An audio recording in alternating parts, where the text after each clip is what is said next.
Let us know if the audio. I can't hear you. You're talking. Type. Let us know if the audio pops up. Let us know if the audio. Oh, I hear something. Type. Let us know if the audio pops up. That looks like it's coming through now. Someone said echo now. Now there's an echo. All right, because we have multiple channels going. I got like everything going now. So all right, let's go ahead and shut down the EV. So the electro voice is out of here. You want to just push that out there someplace, like off screen. There we go. Okay. Let us know if we're echoing now or if we are okay. Fixed. Is it fixed? Oh my goodness. There we go. For the win. Can you imagine? My goodness. Yeah, so it's... Hi, guys. We're back. We're back. And you can hear us. My God. Way to start off a Friday night. Technology. Yeah, you know what? Gotta love it. It's, it's just one of those things, and it happens. It is what it is. But anyways, thank you so much for being here. We really do appreciate it. I have my tea. Fabiola does not have a hard drink. No, it's so sad, but it's okay. She's been sick, and she wasn't here, obviously, for the last live, which kind of sucked. I was going to start getting sad again because I missed you guys last week, and then this whole thing happened. And this whole thing happened, and it's like, oh no, we're going to have to pull the plug. Yes, coffee. So, anyways, this was a monumental time, right? So, tonight, we can talk about whatever you guys want to talk about. I know top of mind is the Starship that ended up going boom, which was kind of sad. I want to get into that a little bit because I think that there's a lot of people that say, oh, it's a failure. A lot of people say, no, it's a success. When we saw it actually go up, there was the whole team, the whole crew that was at Mission Control. They're cheering and they're all, just excited that the thing blew up. And, from being someone out, not in that space, pardon the pun, you look at it as like, oh no, this is a major failure, because the thing blew up. It didn't do what it's supposed to do. Now, if you don't know, Starship is that little thing at the top. Matter of fact, you can see it on our screen right now. I have the video playing so that you can see it while we're actually talking tonight. That thing at the top is the Starship. And it's crazy. It's just amazing, right? So that's the Starship. And then everything below it is the, let's call it Super Heavy. That is that massive, massive rocket that gets the Starship out of, let's say, into low Earth orbit. Well, it kind of worked, didn't work, and they have 33 rockets, or 33 engines on it. And right from the get-go, you can see that all the engines were on. And then there was like 2 or 3 engines that flamed out. You can see it, and it's just apparent. And you can see little explosions. You can see little things going on that weren't right. And I really do think that the majority of what happened here, the failure was not in Starship. The failure was not in the Super Heavy either, in my personal opinion. I think a lot of it had to do with the actual structural integrity of the base that the unit was on. Because I remember we looked at like the footage in slow motion, and you can see chunks of the concrete like flying off the ground, literally making a hole in the earth, and the concrete flying around.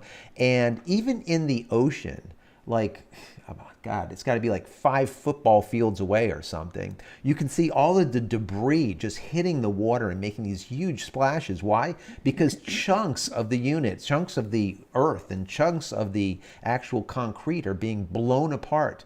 And I really do think that either the hydraulics got hit, and a few of the engines got hit. I believe at the end of this whole cycle, when it finally got up into, I guess, to Mako, where it's at its highest point, or the most pull, let's say, from the Earth, where it's just about ready to now break apart, where they kind of sever, and now Starship would be able to go on its way to go a full pass around the Earth. It got to that spot, but while getting there, there was like explosions. There was stuff that wasn't right. And then when you really look at it, I think there was up to 8 of those engines that were no longer functioning. So I have a feeling that they weren't functioning is because they got beaten the hell out of with debris. So that's my speculation. And when I saw it, I'm like, oh my God, this thing is like now at the very top, literally almost out of the atmosphere, tumbling, because it's supposed to actually tumble to the side and then break apart. But it tumbled to the side, didn't break apart, and then did a full flip and then another flip. I'm like, oh shit, this thing is not going to go well. So the question was, when I looked at it, I'm like, that's all, it's time to self-destruct. And when I saw it and the thing blew up, and there was like people in the comments saying, oh, it blew up because of this and that. I'm like, no, that thing was self-destruct. They hit the button that said, you need to blow up. They blew it up. You can see the 2 timed explosions, the one for the base and then the one for the Starship. They blew the whole thing up.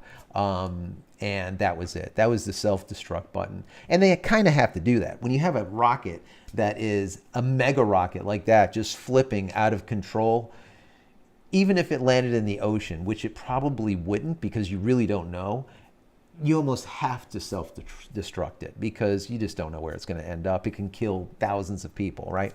So, and that was the end of that. It was just like right now, matter of fact, on the screen, you guys can see all of those engines, and each one of the engines are labeled E, whatever, E for engine 1, 2, 3, 4, all the way up to 33. And like I said, 8 of them were not working. So anyways, guys, this is kind of like where it all went, and it kind of went downhill from there. But is it really downhill? I mean, like for me, I look at it like this thing is amazing, like huge. It's like, how do you even wrap your head around just the amount of brains and the work and the hours and the testing? And so when people make all these comments, it's like, really? Right. You know, I agree. That's just a lot, and it is. I mean, we've been to the Kennedy Space Center, and to see all of those different things that they have, the ships, it's just awe. Yeah, you know? It's amazing. And so, I mean, to me, it's like, wow, like we get to see this in our lifetime, and obviously he's going to continue. They're going to continue. Yeah. I just don't look at it as a fail. It's always about learning. It was definitely a win. And when you see that entire, you see everyone cheering that the thing blew up. Well, the amount of telemetry that's on that thing, the amount of data that they got is just unbelievable. They're going to be going through it for weeks and weeks and weeks. Looking at it, I really do think what they'll probably end up doing is making some type of trench or some type of water. There's got to be something that allows this thing not to just completely destroy the concrete that it's sitting on, right? Because I think that's a major, major problem. I think the problem is actually in the base and not necessarily the rocket or Starship. But, that's my speculation. But we'll see as time goes on. That's true. So what do you think? I already told you what I thought. Oh, okay. All right. So that's what it is, guys. What she said. That's the answer. We had this whole intro thing going on for you guys, and then our sound wasn't working. Yeah, I mean, she has a NASA shirt on and everything. I was ready. I mean, what do I got? I have my tea mug, right? Look at this teacup. Look at that.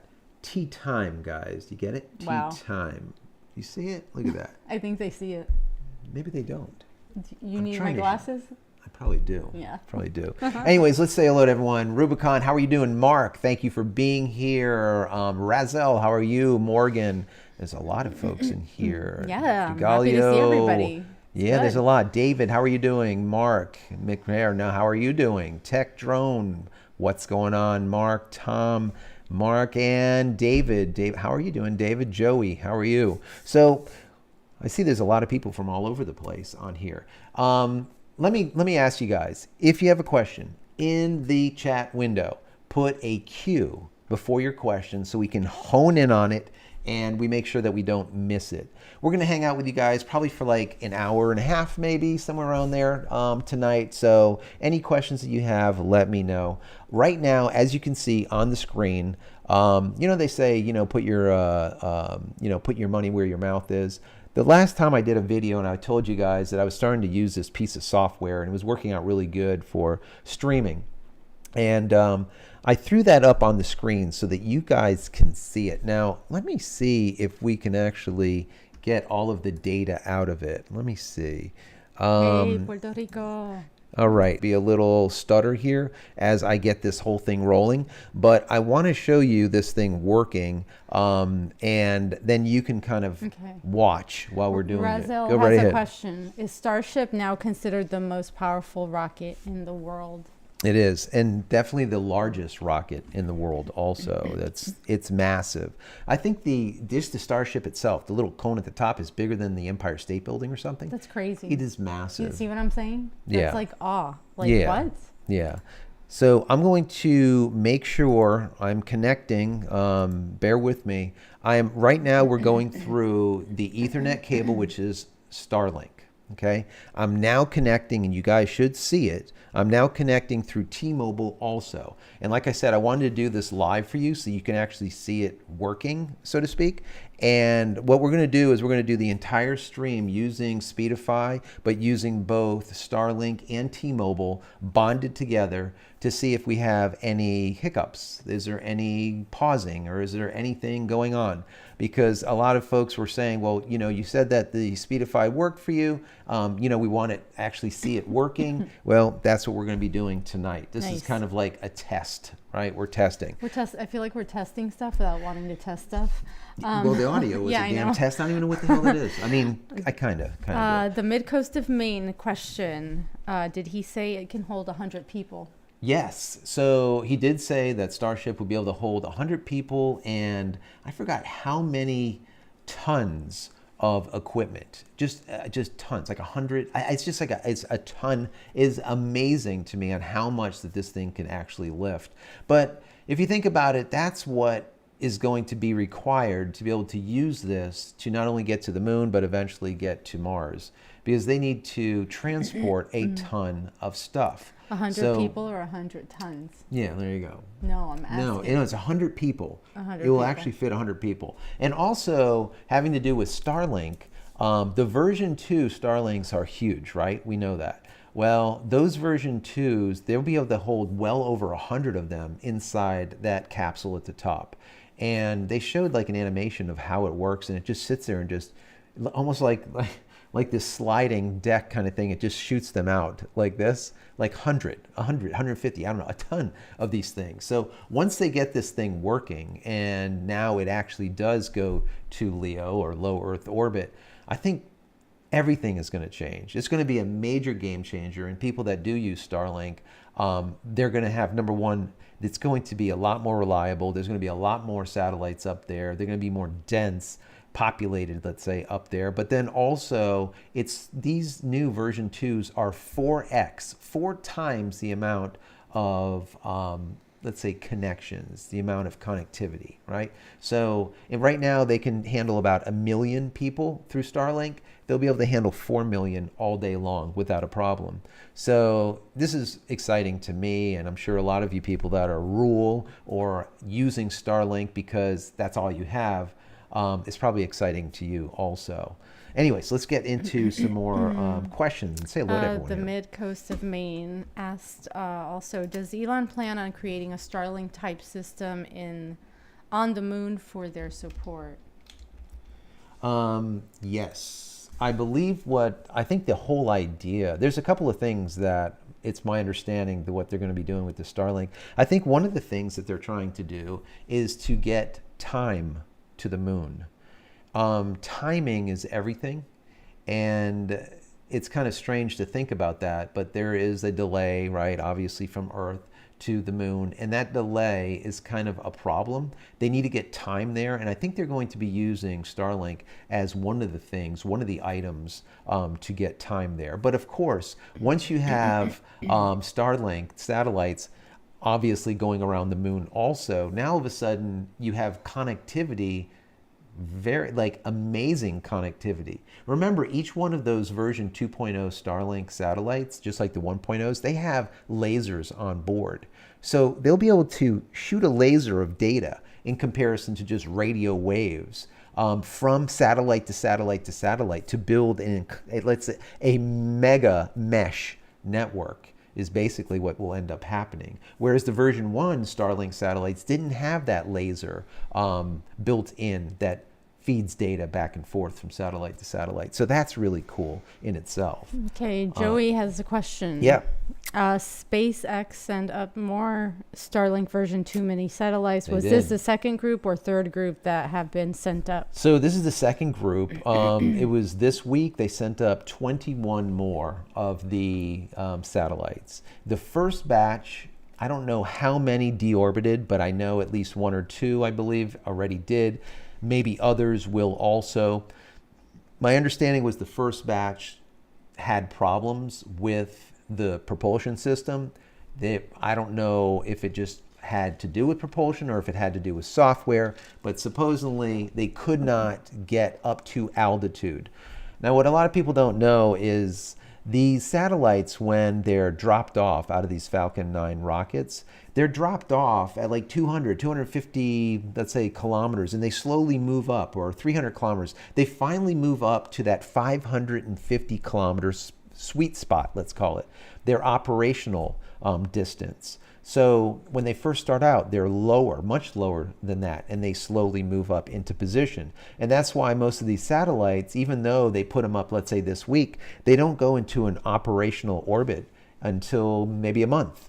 Could be 2 weeks. It could be 2 months. It really depends on where they need to be revolving, let's say, around the Earth. But they all need to be right around that 550 kilometers for them to become active, let's say. Okay.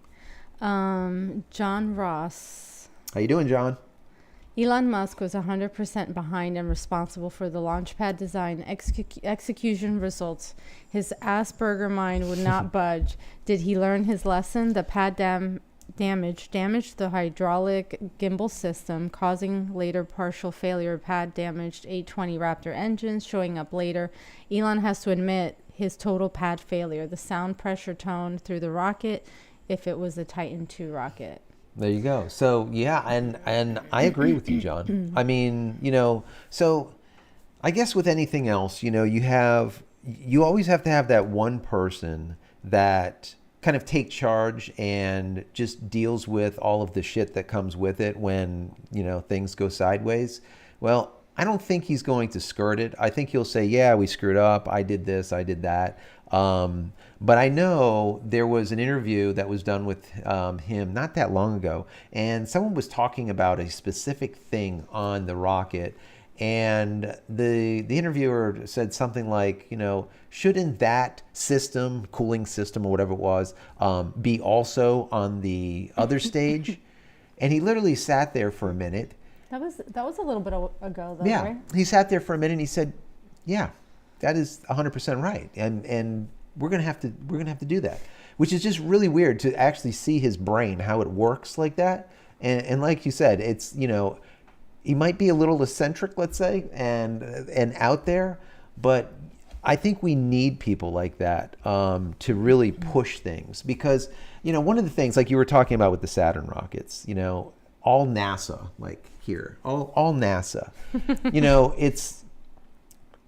it's governed by a board, right? And what ends up happening is it runs slow like a tortoise, going uphill in January. Did you say a tortoise? A tortoise. I mean, it's just slow, like molasses, right? So the thing is if you, with SpaceX, which differs from NASA, is that NASA they need to be 100%. They cannot have NASA rockets blowing up. That is the difference. So they will take a year to launch one rocket where Elon would do 100 rockets. Now, to get to those 100 rockets, you're going to have to fail a lot. But the difference is he doesn't really care about failing. He's got the money. He's got, I think it's 2 more of these rockets already in preparation. I mean, they're already built. That's crazy. Isn't that crazy? Yeah. So he's got already 2 more Starships, 2 more of the super heavies that are in the works. So he was saying, like, within the next month or 2, they're going to try again, which is bizarre, because if this happened with NASA with a Saturn and it blew up on the, it was a catastrophic failure. Yeah, it would just be over. Funding would be over, support would be over, and that would be just it.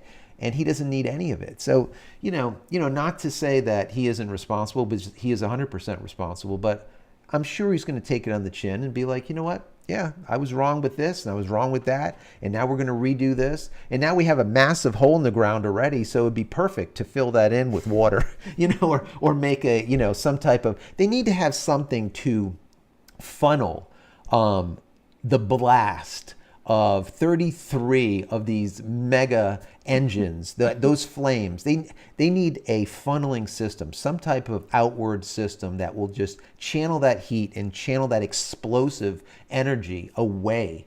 I think that there was a lot of catastrophic failures that ended up happening. I know when I looked at it, it looked like some of the engines in the inner ring, which would be the guidance engines, right? Those engines were already like on fire.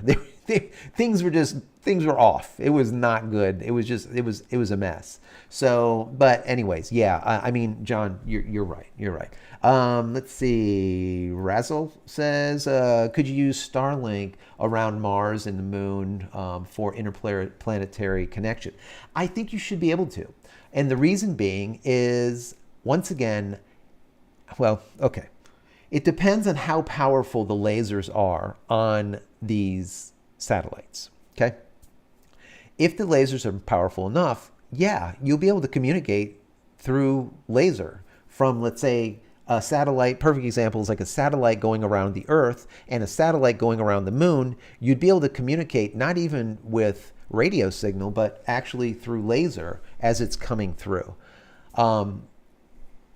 I don't know how they're going to end up doing it. I'm speculating here, but that would not be an easy feat to do, but I'm sure that they can do it. Once again, it has to do with telemetry. It has to do with being able to get, you would have to get the two lasers, right, the beams, to match up on a satellite that's revolving at 17,000 miles per hour on Earth. Easy. Right? It's easy, right? It's easy. And then a satellite that's revolving around the moon at who knows how fast, right? So you would have to be able to aim them, and then there has to be some kind of guidance to lock on and then keep that laser connected to be able to make the transmission happen. So I don't know if that's how they're going to do it. Maybe they do it through radio, or maybe they don't. I don't know. But I think that they should be able to figure that out. But we'll see. We'll see what ends up happening. That's down the road. That's I guess that's kind of out of my wheelhouse. We can just speculate, right? The Mid-Coast of Maine says, FYI, last fall you taught us the router system Omada. Me and my son put the dish on the ground next to the pond, bought the stuff, and it kicked butt all winter. Many thanks. 8 years, HughesNet, no more. That's awesome. Wow. I'm so glad. I made those... I made those videos about mesh networks, and I deliberately used Armada, the TP link, because I didn't want to use like PEP links and things like that are going to cost you guys, $1,000 to get started with. So I used the TP link to make sure that it would function for me, and that's why I taught you guys how to do it, or using the TP link. So I'm really, really happy that you got value from those videos, and they actually worked, and you were able to basically get the exact same results that I have here between external building, main building, throughout the entire 5 acres.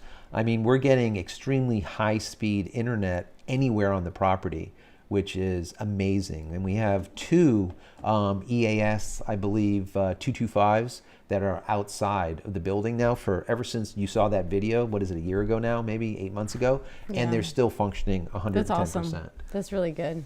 What else we got here?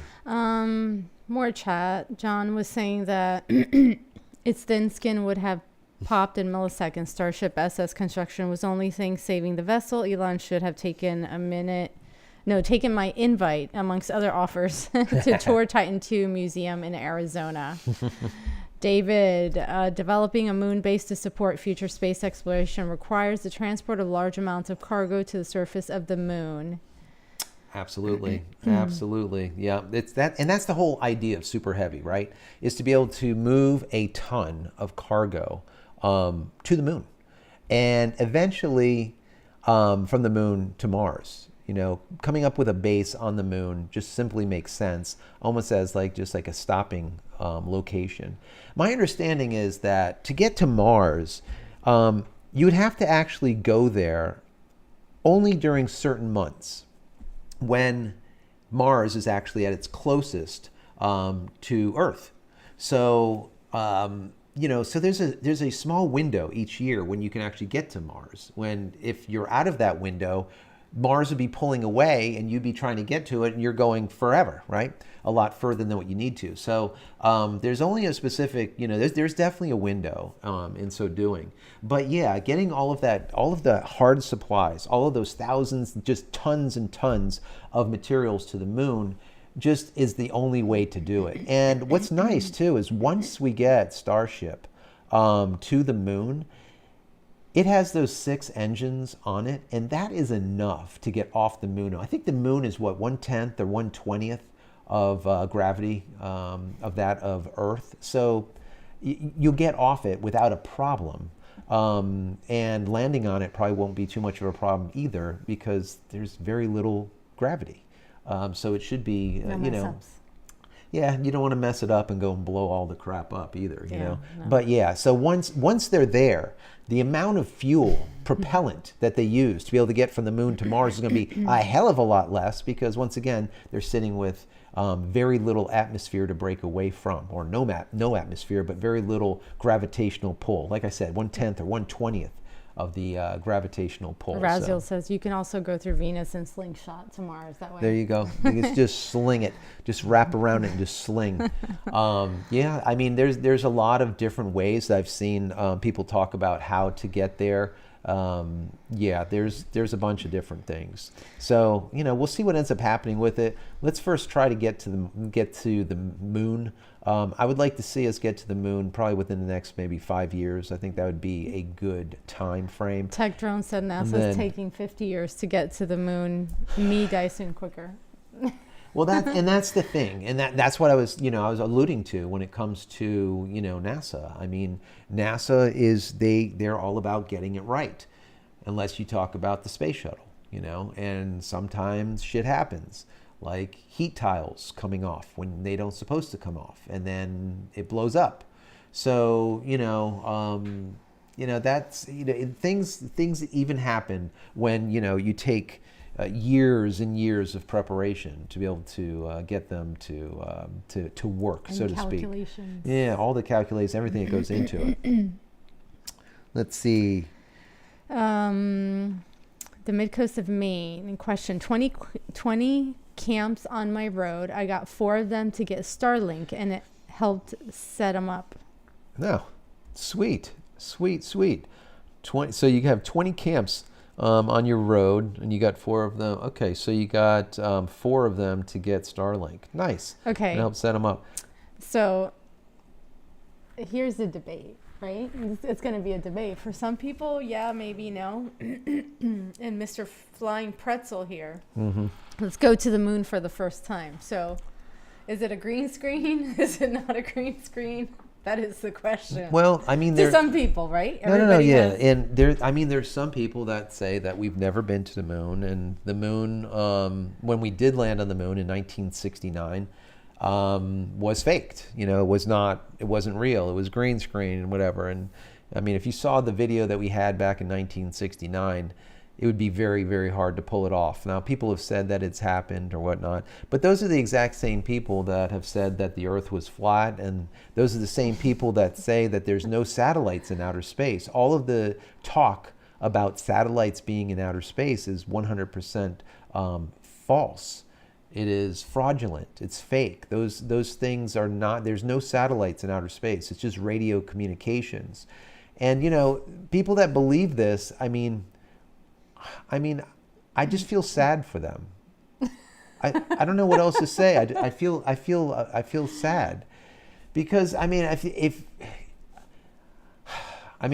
to the time of Galileo. I mean, the Earth is round just by the shadow that the moon casts on the Earth, and the Earth casts on the moon. And I mean, if you can't figure that shit out, I mean, now in 2023, I mean, I feel sad for you. I mean, that's just the way I look at it. I know that's like not being nice about it, but sometimes I'm not nice. But but sometimes. All right, a lot of times I'm not nice. Made me smart.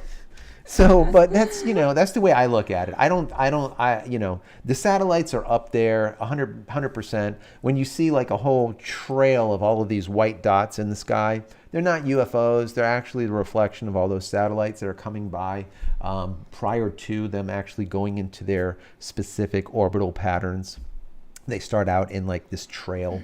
Anyways, but yeah, we'll go back to the moon, and hopefully it happens before I'm dead. Yeah. Let's see. What else do we have here? Thank you for that. Yes. The flying pretzel. That flying pretzel. Let's see. What else Oh, we have here? wait. He's got more. If they claim it's that flat, why can't they ever just go to the edge? Yeah, I mean, if the Earth was flat, I would love to have all the people that believe it's flat. It would be like the pool, like the infinity pool. It'd be an infinity pool. So it would be great. Like, so all of the people that believe that the Earth is flat, we should get a boat and put them on the boat and then sail them to the edge and see if they fall off. Row your boat gently down And the I have a stream. feeling, a sad feeling, that they're not going to fall off. That's just my opinion.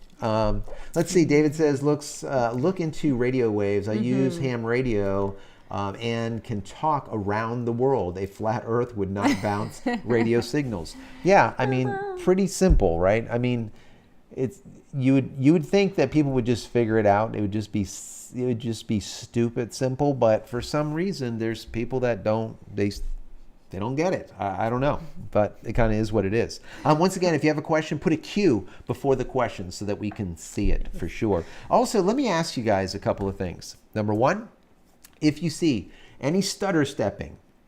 Someone did say there was some intermittent like an issue. Yeah. Let me know if there's any. I forgot. Any time that we're down, Buffering, like buffering, any type of spinning or whatever. Let me know and give me a timestamp when it happens down in the chat. So this way I can go back into logs and see if it was something with us or if it was just something on your side. The mid-coast of Maine. JC, next video idea. Sending people off the edge. That's great.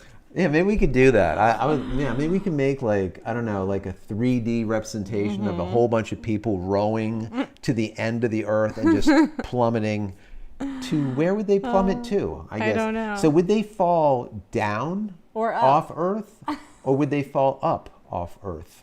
That is the question. And if you are, let's say, right now on the other side of Earth, are you standing upside down, or am I standing upside down? Maybe you're just upside down. Maybe I'm upside down. John Ross said, Buzz Aldrin promised to punch anyone in the face who would challenge him. He was not on the moon. Last person he punched out, Buzz, was in his 80s. That's great. That's it. That's right. That's funny. Yeah, so, I mean, when we landed on the moon, I was born, right? So I was born in 69. Gosh. I know, I'm freaking old. Sheesh. Damn it. So, yeah, I know, I'm old. But, we don't use that terminology here. I just love the idea that we were able to get to the moon, okay, using slide rules.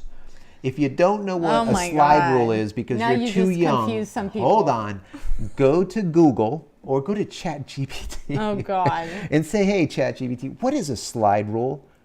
And he or she will tell you exactly what a slide rule is. But basically, they used computers, which were actually people. And not devices, computer devices. Yeah, computers were actually people. They were computers. They were people. They computed. And they used slide rules to get to the moon. And they were successful. Now, Apollo 13, there was a lot of Apollo 11. There was issues. There was issues where, there was people that perished. There was people that almost perished. There was a lot that happened during that period of time, and being able to do that and putting the flag on the moon back in 69 and not being able to get there yet. And it's literally 60 years. What are we on now? It's 60 years or whatever. Yeah. It's a long damn time. And the thing is, it was one of those things that showed the prowess, let's say, or the might of the U.S. at the time. That look, we could actually do it. The might of the U.S. back then, right? It was like a big thing to be able to do it before anyone else was to do it. And now I feel like just Google it. Google it. Yeah. So now I feel like no one cares anymore. No. Like there's no pride. Yeah, I feel like pride is just not there as it once was. And I don't know why, but I guess that's for another video. Yeah. Anyways. Question. Yeah, go ahead. Joe Ahudnik, any news or updates on data caps? Yeah, so data caps, as far as Starlink goes, have been kicked down the road, just like kicking the can, which is good.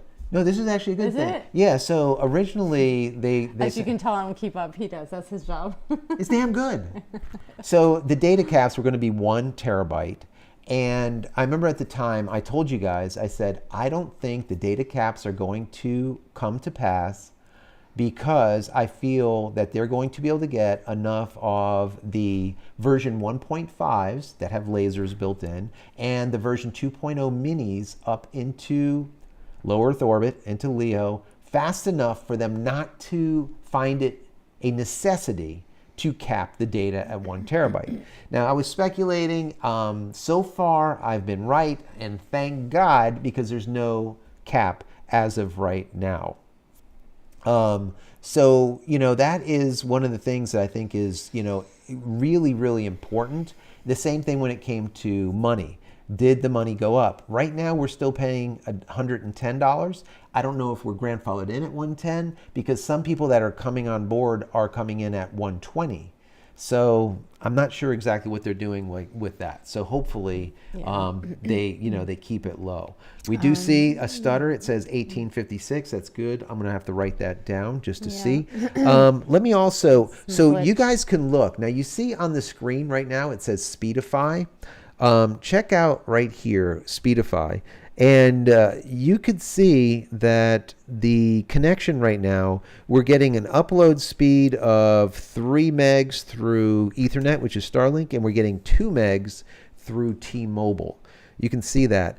And we have 3 stars. That means the connections are really good right now. Matter of fact, on the screen, we can see the Starship just took off right next to us. We can see that's so. About 4 minutes into it, it's going to be a bad day for that vehicle. The other thing is I'm going to click on latency. Right now on the Speedify screen, you can see the latency for Starlink is right now 45 milliseconds, and the latency for T-Mobile is 60 milliseconds. And they're right around, so that's pretty close. I would like to see a lower latency, but it kind of is what it is. I see it fluctuating between 40, 45 now, and 60 when it comes to Starlink. And T-Mobile is pretty steady at about 60 to 70 milliseconds, which really isn't too bad. Yeah, now, there shouldn't be any kind of outages because I don't see any here. There's no drops so far. But who knows? We'll just keep on watching it and let you know.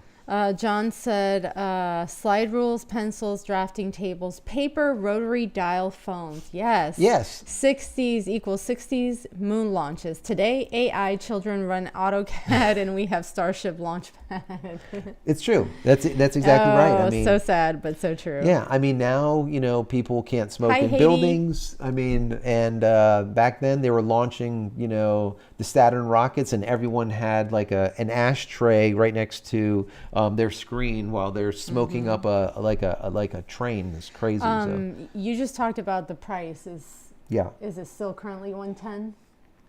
For us, it's 110, right. And I don't know, like I said, if that's because we're grandfathered in at 110 and they're keeping it there. But I know some new people that just came on board with Starlink, the price is 120. So I don't really know. But also, bear in mind, I told you guys this the last time, if you have portability on your plan, do not lose portability because they stopped offering it. If you don't know what portability is, that means that you can take your Starlink and move it to your cabin in the woods and still have internet access over there. And it only costs $25 per month.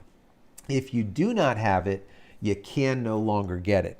There you go. Look at that shot right there. You can see all of those engines are off. 1, 2, 3, 4, 5. I think there was 6 engines off just on that shot right there, guys. 6 engines off.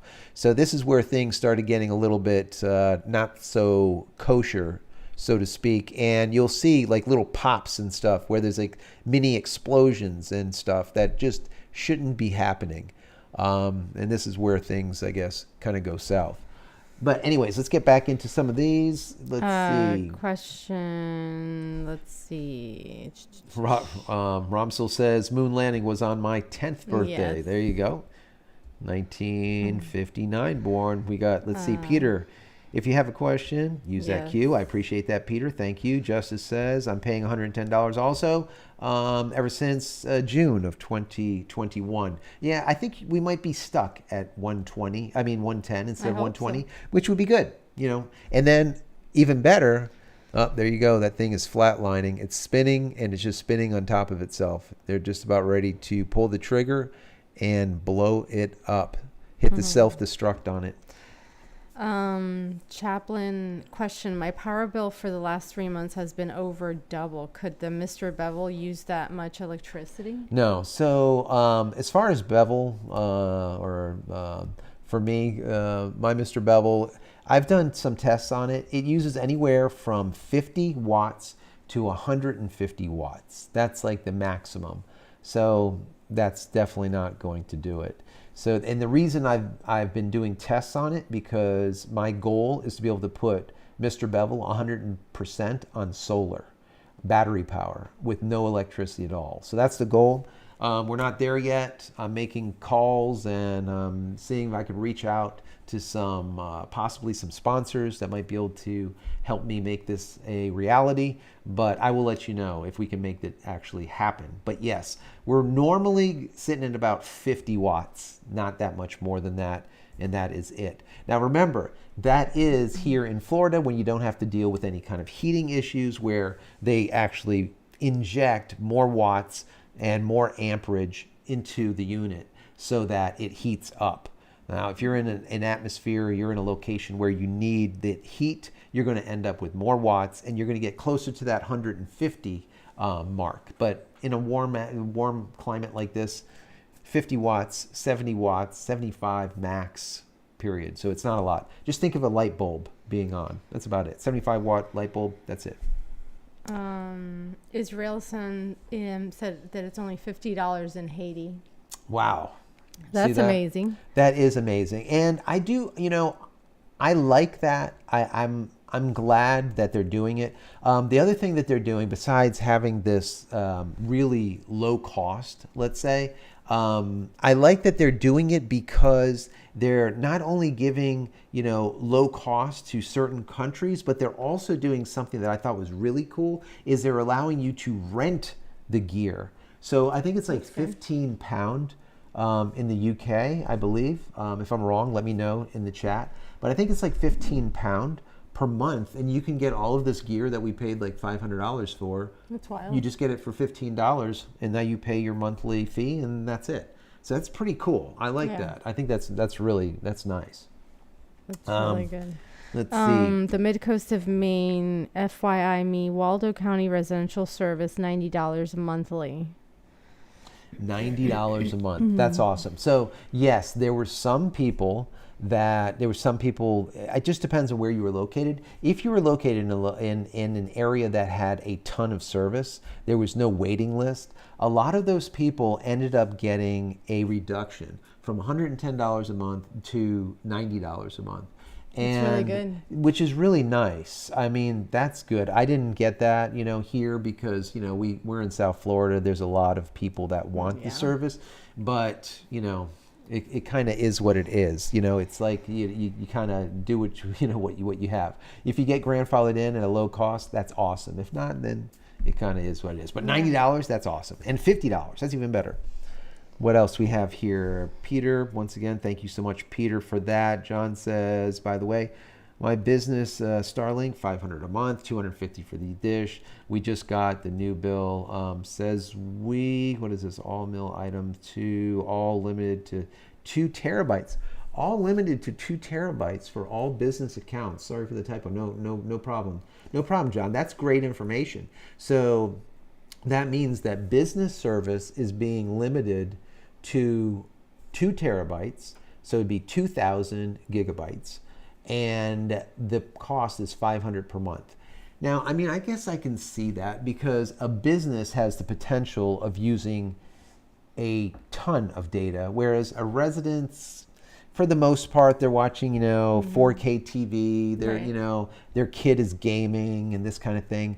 I think probably a terabyte to a terabyte and a half, maybe 2 terabytes in a home is more than enough.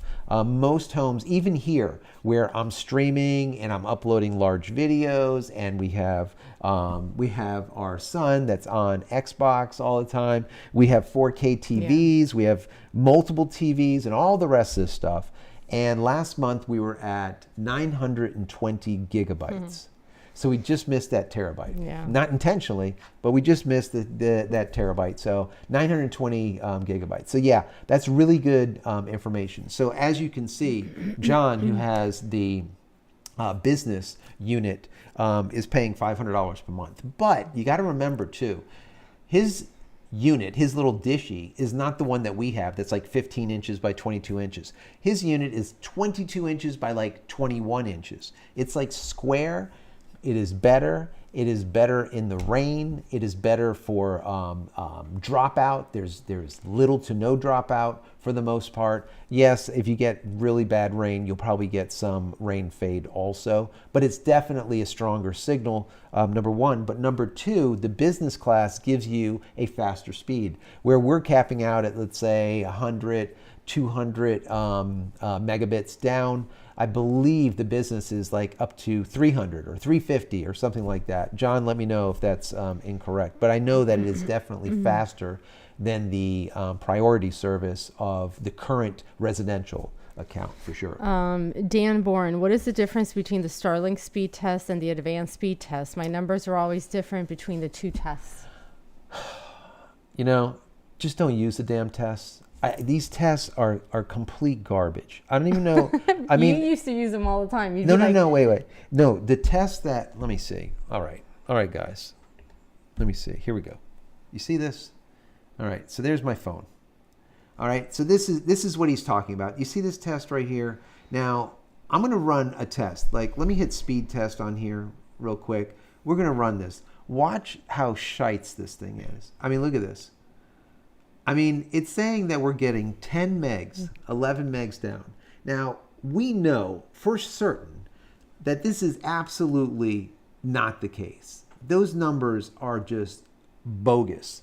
Anyways, that's my personal opinion. I mean, I don't know. Maybe someone could prove me wrong, but I don't believe them. I don't go by them. If I want to test the service, what I'll do is I'll go to speedtest.net. And then I will test the server that is closest to my POP, which is the server that speedtest.net finds anyways. I'm in Atlanta, Georgia. That's where my POP is. But then what I'll do is I will manually pick like 5 different servers to see which one is the quickest. And then I'll run speed test against that server, the one that was the quickest, 5 times. And then take like a mean, take an average. That's the way I do it, because these numbers, I don't even know what the hell kind of test these things are, because they are a hot ass mess. Because it's just not even possible. It is not even possible. 10 megs down. I mean, the thing it does not have 10 megs down, I can assure you. Matter of fact, let me see. Let me see if I can bring up, let me just do this as an example. All right, let me bring this up one more time. And I'm going to do a speedtest.net from Ookla. Let me do this top-down cam again. All right, so let's do a speed test. Now, obviously, we're streaming. So if we buffer or something goes south, you know why, but that's okay. It doesn't matter. Let's just give it a shot anyways and see what this thing ends up doing. So right now, it's showing that we're having 9 megs down. Now that right now is most likely having to do with we're being connected in both spots instead of on just Bevel. So let me change this over to Bevel. Hold on one second. And then we're going to do another speed test. Let me just bring this back up real quick. so you guys can see what's going on here. I'm going to replay this too while we're talking here. Bear with me here. There we go. We'll just let that play in the background so you can see the SpaceX go up. So let me go ahead and reconnect. Instead of T-Mobile, I'm going to connect to Bevel and rerun this test. And let's see what we end up getting, because it's just bizarre to me, the test that it comes up with. And right now it's actually saying that we're connecting to Miami, and we shouldn't be connecting to Miami. We should be connecting to Atlanta, Georgia. Anyways, let me change that. But let's take another question while I'm doing this. I'm going to manually change this back to Atlanta, Royal Georgia. Hines was just saying that their RV service is $135 a month, but so far the service is good around Florida. We did that. $135 a month. Yeah, so $135 a month means that you have the RV service, which is now called Roam. So if you have RV and you're still paying $135 a month, the reason you're paying that is because you're grandfathered into it. If not, you would be on the Roam plan, which is $150 per month instead of the $135. You can also get Roam now for $200 a month. And now it is international Roam, or they call it like Roam Global, I think they call it. And what that means is you can actually roam anywhere on the planet and still get decent service, which is bizarre to me for that kind of price. Just think about $200 a month. Years ago, people would pay thousands of dollars for satellite phones because they were going to just backwoods places or on a mountain somewhere, right? For emergencies. Now, literally for $200 a month, you can have high-speed internet access to make calls or even FaceTime from the same mountain.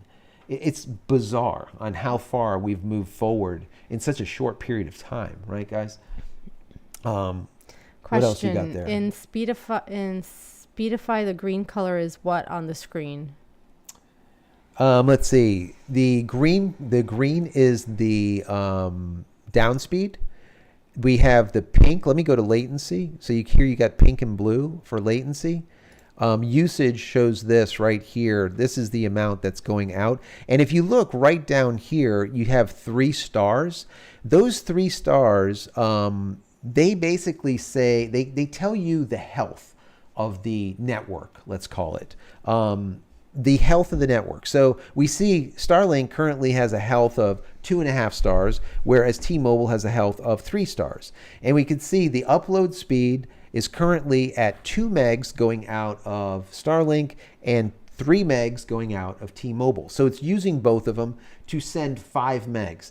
Even though this stream is currently capped out, I think at 2.5 or 3 megs I have it set for, it's still sending that extra data. So we don't have any outages. Now, if, for example, the Ethernet went down and now Starlink is not working, it will continue to send this feed, but it will send it through T-Mobile until Starlink came back online. So the last time I did this and I went live, it was raining really bad out, and the service just literally went to hell, and hell in a handbasket.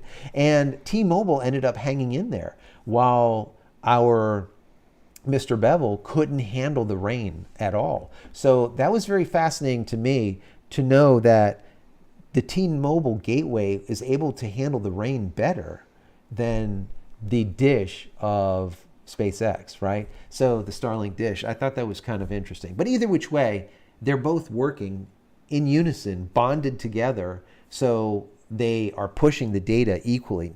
Now, also remember this. If you look at right underneath it says Speedify, do you see underneath it says streaming redundantly? That's very important because there's 2 ways of bonding this connection. And I did a video about this, and some people asked me what this is all about. I'm going to tell you right now. The way this bonding thing works is normally it will bond them together for speed, right? For speed. The faster, the better. Okay, it puts them together. If there's an outage, okay, it'll move to one. There's an outage on this one, it'll move to the other. If I'm streaming, it knows, as you can see, it says I'm streaming. It knows that I'm streaming.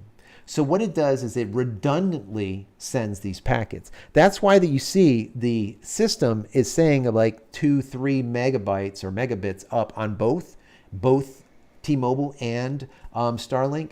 The reason is it's sending mirrored packets to both or through both to their servers, meaning that whichever packet gets there sooner or quicker is the one that it saves and the rest gets kicked out. Okay. That's true redundancy. So you don't end up losing let's say you don't end up with spooling or something. All right, so we have, apparently you have 2 concurrent live streams running, 35 people on one and 50 on the other, There you both go. live. You have 2 live streams going right now. Wow. I mean, what? And then someone wanted to know, Israel's son, how do I get Spotify? You're still buffering. I'm Change channels, no issues on record video or That is Tim so Pool live awesome. stream. Back to your channel buffering. Wow. Okay. So We're having issues tonight. So what that means is, since we had that problem when we first started, that means one of the live streams is still up along with the one that I'm currently on. That's So what I'm going to crazy. do, so we're actually live on 2 different streams using this setup, I which was is wondering crazy. why. So let's go ahead and see if we can find that. Let me ask you guys this: if you are on this stream that we're on right here, let me see. There is currently 47 concurrent that are on here right now. 49. 49. We see Bear 9, and we also see David at the end that says 45 to 50 down now. Do me a favor. If you can, go over to the other stream and let people know. What I'm going to do is I'm going to try to find it and shut that stream down. That should not be streaming at the same time. It's this. We'll see what ends up no, happening. it's not. But let me see if I can actually do this. Yes, look at this. They are both live. Oh my How's that even a goodness. thing? That is crazy. All right. That makes more sense. Yeah. So what I'm going to do is I'm going to stop this one. Let me just see if I can do it. I don't even know. That is crazy. I don't even know if we can actually do that. This has never happened before, and this happened because we had that audio issue and we had to go live like twice and make another stream. So let's go ahead and, you know what? Instead of killing this, let me see here. This is interesting. This is never, like I said, guys, this has never happened before. So I don't even know if there's a way just to kill this one. But you know what we're going to do? I'm going to do this. We're going to go and check out this live stream, and then what we'll do is we'll have both. We'll have both feeds, and we can answer both of them. How if we do that? I think that's the best way to do it, since there's actually 2 going, and I don't know. I don't want to kill one and then kill the wrong one and all the rest of the stuff. So what we'll do is I'll bring the chat over here too. So bear with me for 1 second, guys. I know this was a crazy one today. I know. Someone said kill it. Just kill it. Kill it, Joe. Kill it. Let me see. I can't kill it, though. I wish I could. All right, so we're going to get into here. So this chat should come up. Let's just make sure that this comes up. Bear with me 1 more second, guys. If you have any questions, all right, put a Q before the question, stick it in there, and I will definitely get to it. Let's see. Do we see a chat? Is there a chat? Here's a chat. Look at everyone over here. Oh my God. All right, guys. So if you have not heard from us, it's because you're on another stream. Yes, that's probably, Peter, why we didn't get your question, because we didn't know that was going on. Yep. All right. So Wow. let me just say, we just went over to the other stream. So now, right now, we're streaming 2 feeds. Peter, Maybe 2 streams because the Earth is flat. Yes. So we got Peter. We have Will of Texas, Chris, Doug.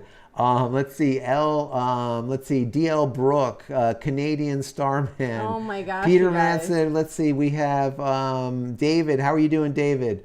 Flying Pretzel, thank you so much for the super chat. Ian, we have more from Flying Pretzel, Joe, more Peter, John, Giant Diamond, David. All right, guys, so this is what we're going to do. Just you can look on this one. Yes. I'm going to go to this one, and I'm going to look at the chats on here. Okay. And if something pops up, do me a favor, put that Q Okay. so we can kind of find them. Yeah, we're keeping this And one over here. We're so- going to keep them both. We're going to keep them both. All right. So So we're just no matter gonna keep where it you are, going. just stay where you're at. And and you can put questions on either or. We're gonna find them. So if you're on this one right here, I'm just gonna say hello to all, and this is going to be me, so you know that I am here, or I am kind of here. So this is where we're looking. Brian said, no. Bears 9 McMahon, is the other stream a deep fake? Yeah, probably. No. It is. I want to know, like, okay, so which stream is better? I don't know. We have dueling streams here. Wow. So, all right. Well, let's just say this. Speedify sending redundant streams, like I was saying, mirrored packets. Well, I guess it's sending more than just mirrored packets. It's sending it's sending quadruple packets now for 2 streams simultaneously. Oh my goodness. Anyways, this is the kind of stuff that happens. Will says total success because it made it to 40 kilometers. I'm going backwards. So yes, Will of Texas, they made it to 40 kilometers. That is big. Chris says it was a success. It was a successful failure. Absolutely, I agree. Let's kind of come down here a little bit. I counted 6 engines were out. That's DL Brooks. He said 6 engine was out. Yes, I think there was actually 8 engines that were out. Bruce King, thank you so much for that super chat. Really do appreciate it. Thank you. You have a question of any kind, put it into the chat. We're going to definitely get to it. We might even stay a little bit longer. We were only going to be here for an hour and a half, but everything has gone to absolute flat Earth times. BANANAS. Absolutely bananas. Let's see. Canadian Starman says Elon Musk knew that they went cheap on the launch pad compared to a launch pad. Yeah, I kind of compared to a launch pad from the Saturn V. Canadian Starman. I agree. I get it. That launch pad, when we saw chunks of cinder blocks, basically just mega chunks that were like the size of houses just flying by, obviously there was a problem. Thank you, John. There was a major better. problem. Yeah, John said to feel better or what? Oh no, he said glad that I'm feeling better. Yes, I'm so glad that Fabiola is here with me to see this absolute. The Earth is flat. This is what happens. Oh my God. David says, like the Starship lunar lander, the engines need to be at the top to keep the tearing up the Earth. Yeah, they need to be. I think what they need to do is they need to make a trench for all of that heat, all of the flames, and all of that, just the power, that explosive power to just be diverted away from the vehicle. I think a lot of those chunks went up and blew out a lot of the engines. They blew out hydraulics. They blew out other stuff, who knows what, that ended up causing the catastrophic failure that later on had to, they ended up having to use the self-destruct button and blow up both units. Anyways, let's keep on going here. Let's see. Starship Lunar Lander. Dave says, like the Starship Lunar Lander. Yes, that's exactly right. Without tearing up the Earth. McGrimco, what kind of time frame you hoping for to see Starship putting satellites into orbit? I'd guess a couple of years. No, I really do believe that the next time they launch a Starship, it will be a failure. But the third time will probably be a success. When I say failure, there's just going to be problems. It might not have to be a self-destruct failure where they end up having to self-destruct the unit, but it's, this is something that it would take NASA, show them the shirt, it would take NASA to do in 10 years. Elon wants to do it in a year. He wants to do it in 10 months, okay? And to do that, he needs to fail over quickly. So I think it's going to be a quick fail, and like I said earlier, there's 2 more units that are in the wing, 2 more Starships that are in the wing ready to go, and and the heavy rocket. So super heavy, they have a couple. It's all good. It's all good. So I think the question that you had was, when do I think? I do believe that we'll see it before the end of the year. We're going to see some version 2s up there. It won't be 100%, but I do believe that will happen. Also, the version 2.0 minis are already there. They just put another 21 of them into orbit, and they didn't fail. They didn't deorbit, so they're up there. They will go into operation probably within 2 to 3 weeks. That's really good stuff. What else we got there? Question. Wait, hold on. You just See, No, I didn't move. You did move. No. I don't know where. Did it? I No. have no idea where you are now. See? Oh, okay. All right, so let's come on down here. Okay, it says, is this, Donald, is this what a time warp paradox looks like? Yes, pretty much. This is paradoxal. We are now, we live on a flat planet. We never landed on the moon. That was green screen. And what those little dots are that you see in outer space in Leo or low Earth orbit are not satellites. It's faux. They're not real. They're sparkles. Yeah, they're sparkles. Yeah, they're sparkles. Let me see. Peter says, put a question. Yeah, put a Q in. That would be great. Let's see. I think it was down here. I saw it. Okay, let's see here. Was the streaming issue tonight, Joe wanted to know, due to Speedify? So the streaming issue problem that we had was due to me screwing up OBS and not sending an audio feed. So what ended up happening was I ended up rebooting because I thought it was something wrong with OBS, and it ended up being something that didn't get clicked on right. Anyways, that was the problem. It was pilot error, and luckily I'm not flying a plane because we didn't crash. But yeah, so I ended up opening up 2 feeds or 2 live streams. So there's literally 2 going on simultaneously using Speedify. Anyways, okay, okay, sorry. Let me get a question here. Fragile 1976 says, what's the alternative to concrete? I think that the concrete is not the problem. I think the location of the concrete is the problem, number 1. Number 2, there is no way to dissipate. They need to make like a trench, like a damn tunnel or something, to literally pull that heat and pull the explosion, that explosion and all of that, let's say, inertia that's blowing things apart. They need to push it away from the unit. They need to push it away from super heavy.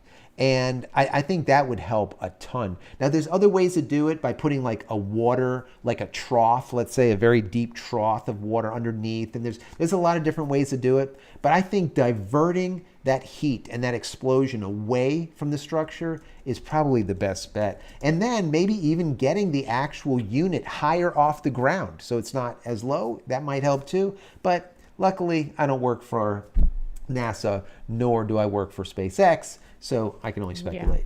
Yeah. Okay, so Brian Ragland Sr. Did anyone hear about Starlink sats crashing out of the sky in Ohio? I did not. If you have any word on that, let me know. I would love to get an article. You can throw it into the chat, a link to that article. I'd like to read through it. I do know that the original batch of 21 of the Starlink's version 2, the minis, some of them did deorbit. I don't know if it was 1 or 2 or how many, but some did deorbit and they came in burnt up. Okay. So yeah, let me know about that. I would love to know what happened with that. Question, you think NASA girl, the factory cement in the world, the water bath under, thanks not nuclear rocket. So I guess what he's talking about with the water bath under. Yeah, so that's what I was kind of saying. Yeah, you can do a water bath underneath it, like a huge trough is one thing, but also some type of diverter. Yeah, I think a trench would make more sense. And what we saw already from today, there's already a trench. There's already a hole in the ground.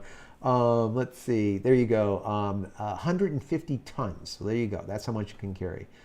That is amount. Joe says, question: was your stream okay? To Speedify, we answered that one. John says, let's see. Split them out like an old pretzel. Spit them out like an old pretzel dispenser. Exactly. That's exactly how those satellites are going to be coming out of the cone of the Starship. Just like I would say like that, just like a Pez dispenser. Just popping them out. Pez dispenser. Just like that. Just like that. I used to love Pez. Pez are awesome, right? They're the best. Man, those things are worth a lot of money now. They are. Like the old Pez. We had a friend that used to collect the Pez. Yeah. Remember? Yeah. What a time. That was Mike, right? No. Who was it? It was Neil. Was it Neil? Oh, it was Neil. God, you see, this is why I'm here. If it wasn't for her, I wouldn't even be able to tie my shoes in the morning. At least. Good Lord. David says, question, will Elon come out with his own phone or rely on T-Mobile's deal? I think that Elon will come out with his own phone, kind of something like a Tesla phone or a Pi phone. I think because Okay, so I think the reason behind it is you need to be able to have a means of communication with Starlink as well as T-Mobile, right? So you need to have both radios, let's say, in them. I just don't know how the phone is going to be able to pick up the signal from Starlink inside. That I don't know. Maybe it won't be able to, and you can only use the satellite portion while you're outside. I don't know, but we will see. But I think he will come out with a phone. Hi, Kevin Lands. We're glad you made it on here late. We've been in and out ourselves. It's been a hot ass mess tonight, but that's okay. We're all right with it. I'm good. I'm good with it. Let's see. It says so Starlink orbit is higher than space station. Yes. There's at 550 kilometers is where they are in orbit. Let's see. Electric Volt. Closest session-based failover to Speedify is the Peplink Balance 20. I hear it's possible to run Speedify on a router based on the Raspberry Pi. I believe you can. I'm going to be doing a lot of testing with Speedify. I have some ideas. I've had people want to know, can you run it on your TV?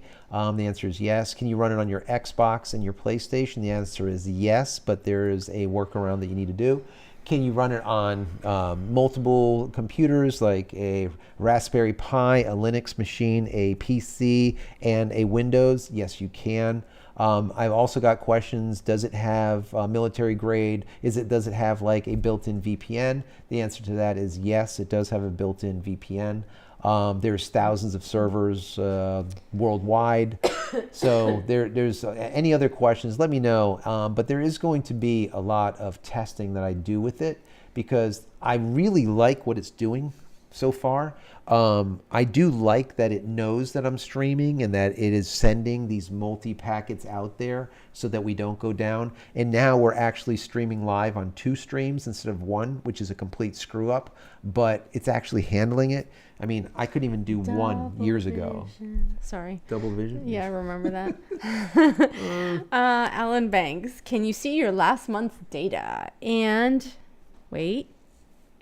Or how do you see it? Like on what? On I guess you're talking about Starlink. Yeah. I have not been able to find it. No, I think you could only see your current data. David just answered him. And what did he say? For Starlink, you have to sign into your account and view history, and it will give you a 30-day graph. 30-day. Okay. So thanks, yeah, David. And that's the problem that I have with it. I want to see a 90-day or 120-day graph because I want to know what's going on. I would like to know, like, okay, I know because I checked. We used 920 gigabytes last month. But if I didn't check this month, I wouldn't know. So I don't like that. I want them to get more history. Okay, I want them to retain more history. Did you what is answer this that here? one No. You think SpaceX with Microsoft help put up an underwater data center? And over here, sorry, real quick, we look out of focus over here, but no, over that's here just that's the feed. Oh, okay. Yeah, that's the because someone asked about it. Yeah. So it says, so will Microsoft help to put an underwater data center to go to the moon? I really don't know. I have not a clue. I've never heard of anything like that. So I really have no idea. Carl says 2 years.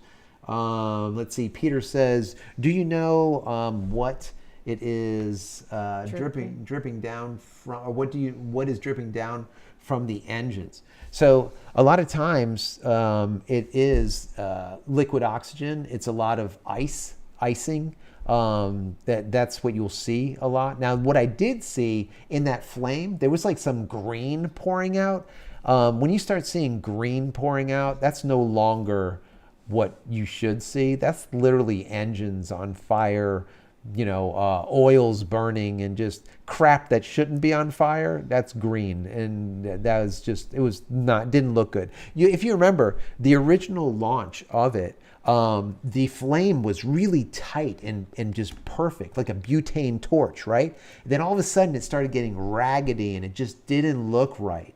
And that's when the engines started failing. And like I said, I think there was like a total of 8 engines that failed. So it was a lot. And a few of those engines were the center engines, which are the actual engines that are on the gimbals that control the I guess, the angle, let's say, or the direction that it's going. So it was, yeah, things really went south. And I really do believe, I blame it almost 100% on just chunks of debris that was hitting those engines during liftoff. There was huge pieces of concrete flying all over. Matter of fact, I said at the beginning of this stream, you could look in the ocean, like football fields down the way, chunks just banging all over the ocean, large splashes. So there was just, it's crazy. It was a debris mess, so crazy.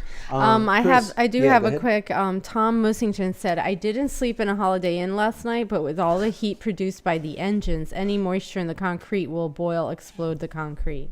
Yeah, there you go. That is 100%. You obviously understand how concrete works. Yeah, that's 100% the case. So, how long ago did they pour that concrete? How thick is the concrete? How many days does the thickness of the concrete take to fully dry? There's a lot that goes into it. There's a lot of dynamics there. They're going to have to get away from that. If they want to launch, so Elon said we're going to launch in the next month or two, another one, because like I said, they have, I think 3 in total so far. So they're going to launch another one.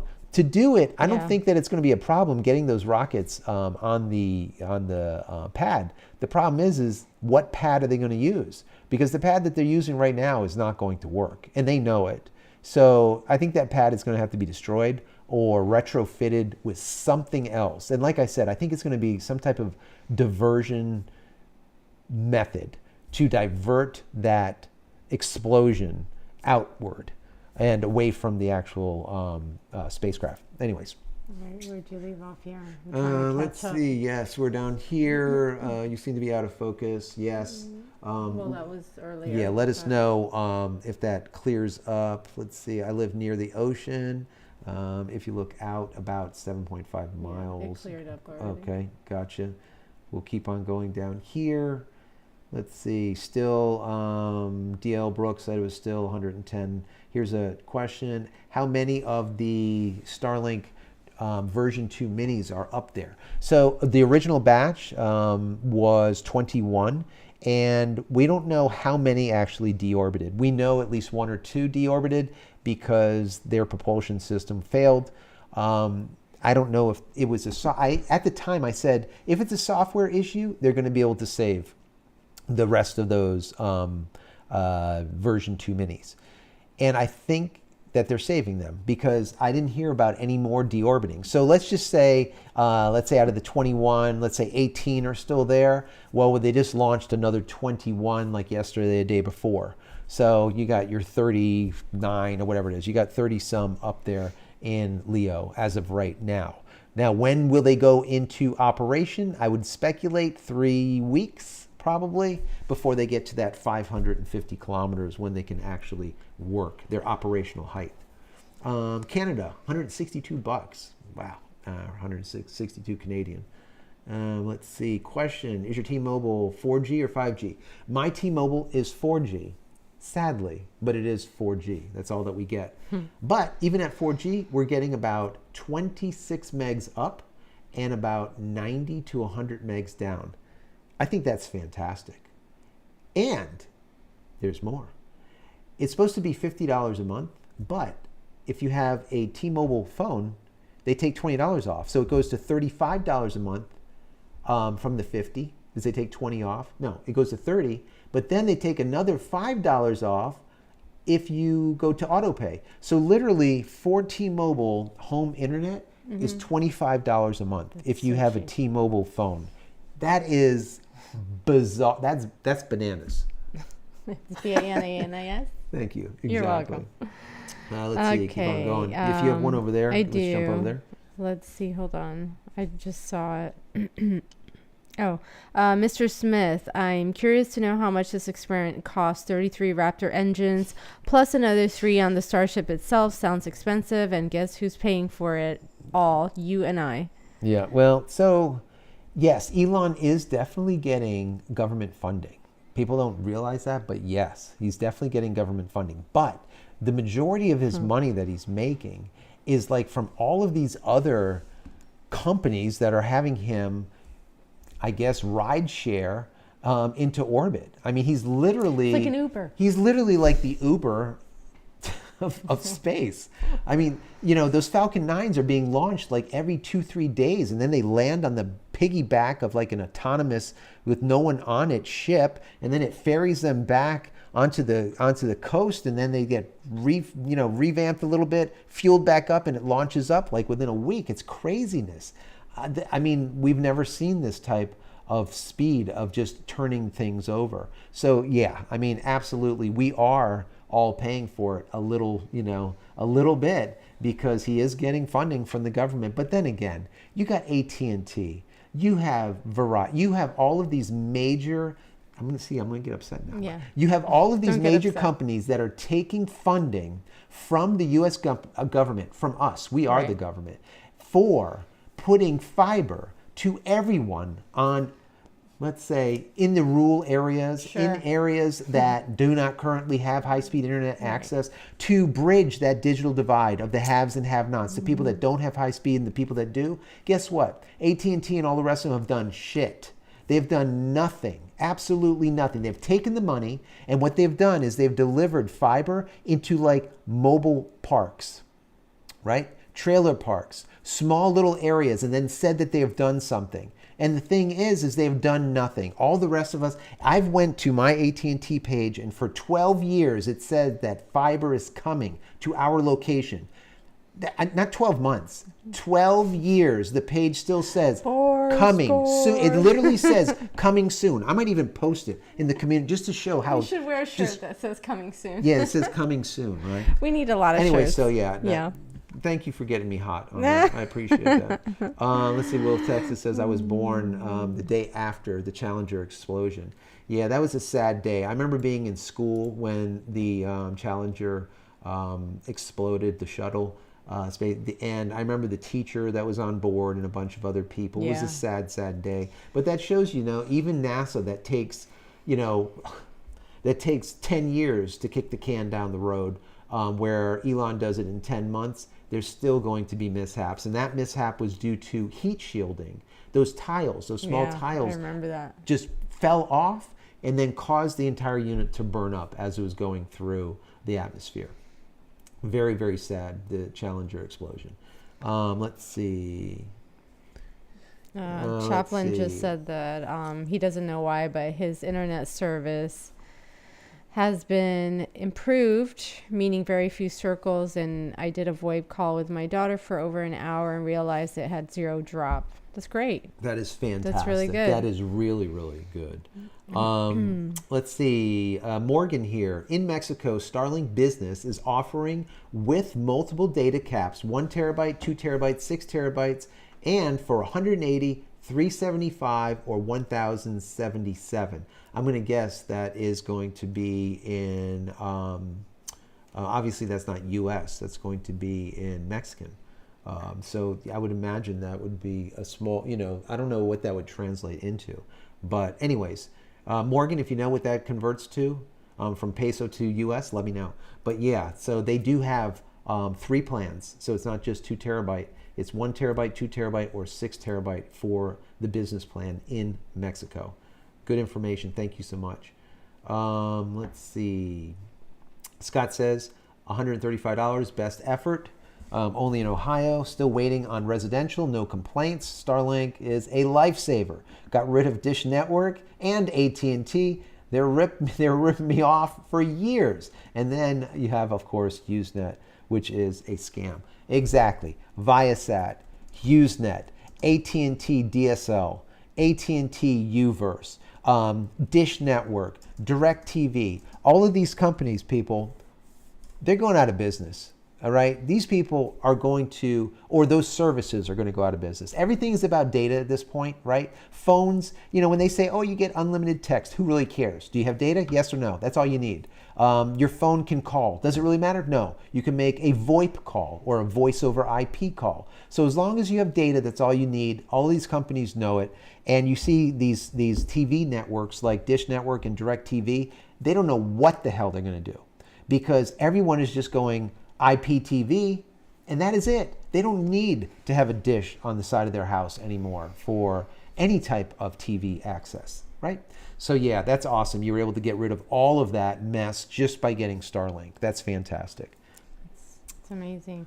What do you have? Chaplain said they don't want rural people to have fiber. Mostly conservatives live there. There's a way to look at it. There you go. And he's close to canceling Viasat. Yeah, just get. I mean, if you have Starlink and you have a phone, that's enough. Because if you use something like what I'm using here, Speedify, you can use your phone as a backup, or you can use a 4G type of thing. I showed you guys in one of my videos. I have it over there. A 4G type of connection to any one of the towers, the radio towers near you. That's enough. You have backup and you have Starlink. That's all you need. Get rid of Viasat. Stop paying these damn people. Get rid of HughesNet if you have that. Don't pay them either. It's all a bunch of garbage. They've been scamming people for so many years. I'm just very happy that they are right now in the position that they're at. And I hope a lot of these, like AT&Ts and all the other ones, are in the exact same position, or they will be soon.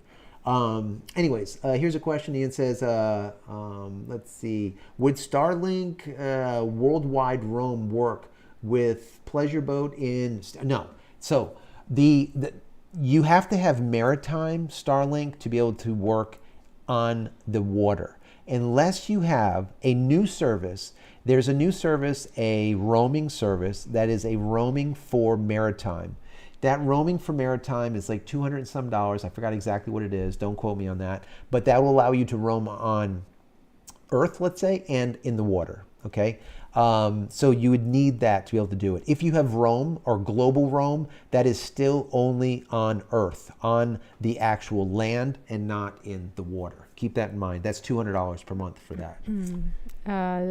Jay Goodmundor, does T-Mobile have data cap? Supposedly they do not. I will find out. It is my understanding is their T-Mobile phone does have a data cap and it will slow down. But T-Mobile's gateway, which is the thing that you use in your house, you can't move around, is unlimited, true unlimited, where it is what it is because it's obviously being used in a home for TV and for everything else. So supposedly not, but I will let you know. Let's see. Watching, look at this, Bajarn or Jarn. He says, watching from Greenland with global roam, $200. That's great. Average 50 to 180 megabits right now. That's amazing. From Greenland. How are you doing? That's awesome. Fran Ditta, any opinion on IPTV services? So many. Yes, there's a ton of them. Right now we're using, for our IPTV, we're using YouTube TV. YouTube TV. Yeah, YouTube TV. I had to think about it for a second. It's good. Okay. It's because we had Dish Network for so long. We had Dish Network My for gosh. 20 years. And once we got Starlink, we gave them the single finger salute. And that was the end of them. And they begged us to stay. Yeah. And we were like, no. No. Sorry.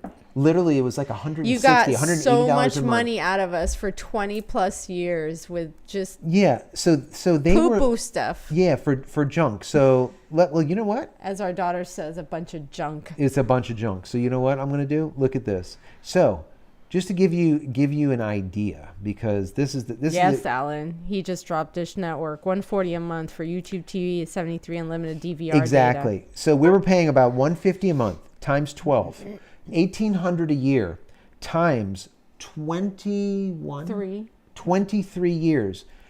There you go.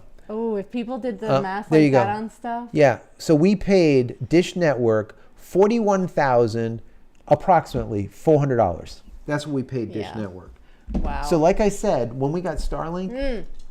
And also that wasn't even, like, we had to cancel a lot of, like, the HBOs and all that stuff. Yeah, we couldn't even have that. It was going to be $200. It was so much more money. And then we were like, no. Yeah.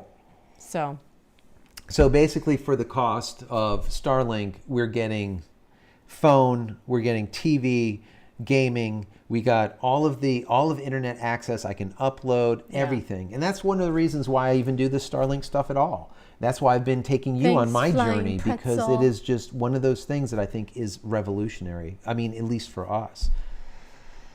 What does Flying Pretzel say? Thank you so much for that super chat. Flying Pretzel, you didn't have to do that. Corlil Katana. I was in a pizza place in temporary housing on a foreign air base when Challenger happened. Yeah. It was a very big thing. I remember being in school, and it was like, it was a really, really, it was a sad, sad time. Let's see. Let's come down here. Kamikaze says, flat Earth theory, fake lunar landing are making big comebacks online. I'm praying. I love that. How can this even come back? What? Like the whole idea of these fake lunar landings and that the Earth is flat and there is no satellites. I mean, okay, wait. I'm gonna what's the word? I'm gonna out our son-in-laws. Oh, yes. There's 2 of those in our family. Yeah. You guys are stupid. We love you, but you're stupid. It's just stupid. Anyways, let's see. It shows 25 watching. It's okay. We're gonna make a family trip. Yeah. So Brian, it shows 25 people are watching. It's because we're dual streaming. Yeah. It's just been a night. So right now we're sitting at one stream with like 60, 70 people on. This stream with 20, 25 on or whatever. Yeah, and we're trying to catch up on questions. And we're actually reading questions on both streams. Yeah. It's okay. It is what it is. We had a problem with audio at the beginning, and now the audio's it's fixed, and it was like a whole bunch of. It was a bunch of Derek. Oh my God, I would disown my son-in-laws for flat Earth beliefs. Did you see that? You hear that, guys? They will disown you if you say the Earth is classic. Flat. Oh my God. Let's see. We love them. Absolutely. Let me see. Ambassador Flame says, okay, this is a great stream. Let's see. What is Kamikaze Ozzy says, is Boca Chica water line too shallow to make a deep? So that's a good, like a trench is what you're saying. Yeah. So I don't think so. Okay. When I saw the images of where the pad is, I mean, it has to be like maybe 5 football fields or so away. It can't be that far from the ocean. They can definitely trench it. But my question is this: would they trench it and put salt water underneath it in comparison to like a fresh water? And that I don't know about. And the reason being is we know that salt just eats everything, right? It eats everything. You go up north into Maine, let's say, it snows all the time. They put salt on the ground during the season, and all the trucks and all the cars, the whole underbellies are all rotted. So I don't know if salt water is the answer. I mean, I would like to see a trench, but a deflector type of trench.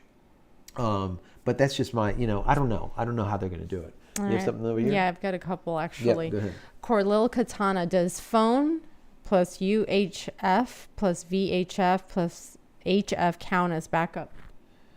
What do you mean by does phone plus VHF, UHF? Are we talking about like what type of signal are you looking to get in as a backup? That's a lot of acronyms. Yeah, I don't know. I really don't know how to answer that. There is now you can use. I mean, there is obviously direct links to towers that you can get, which run on different frequencies. It just depends on what you're doing. But if you're doing like a 4G or a 5G, you're going to be on a certain band, a 66, a 20, whatever the band is for that tower that you're at, and that's what you're going to need to pull in.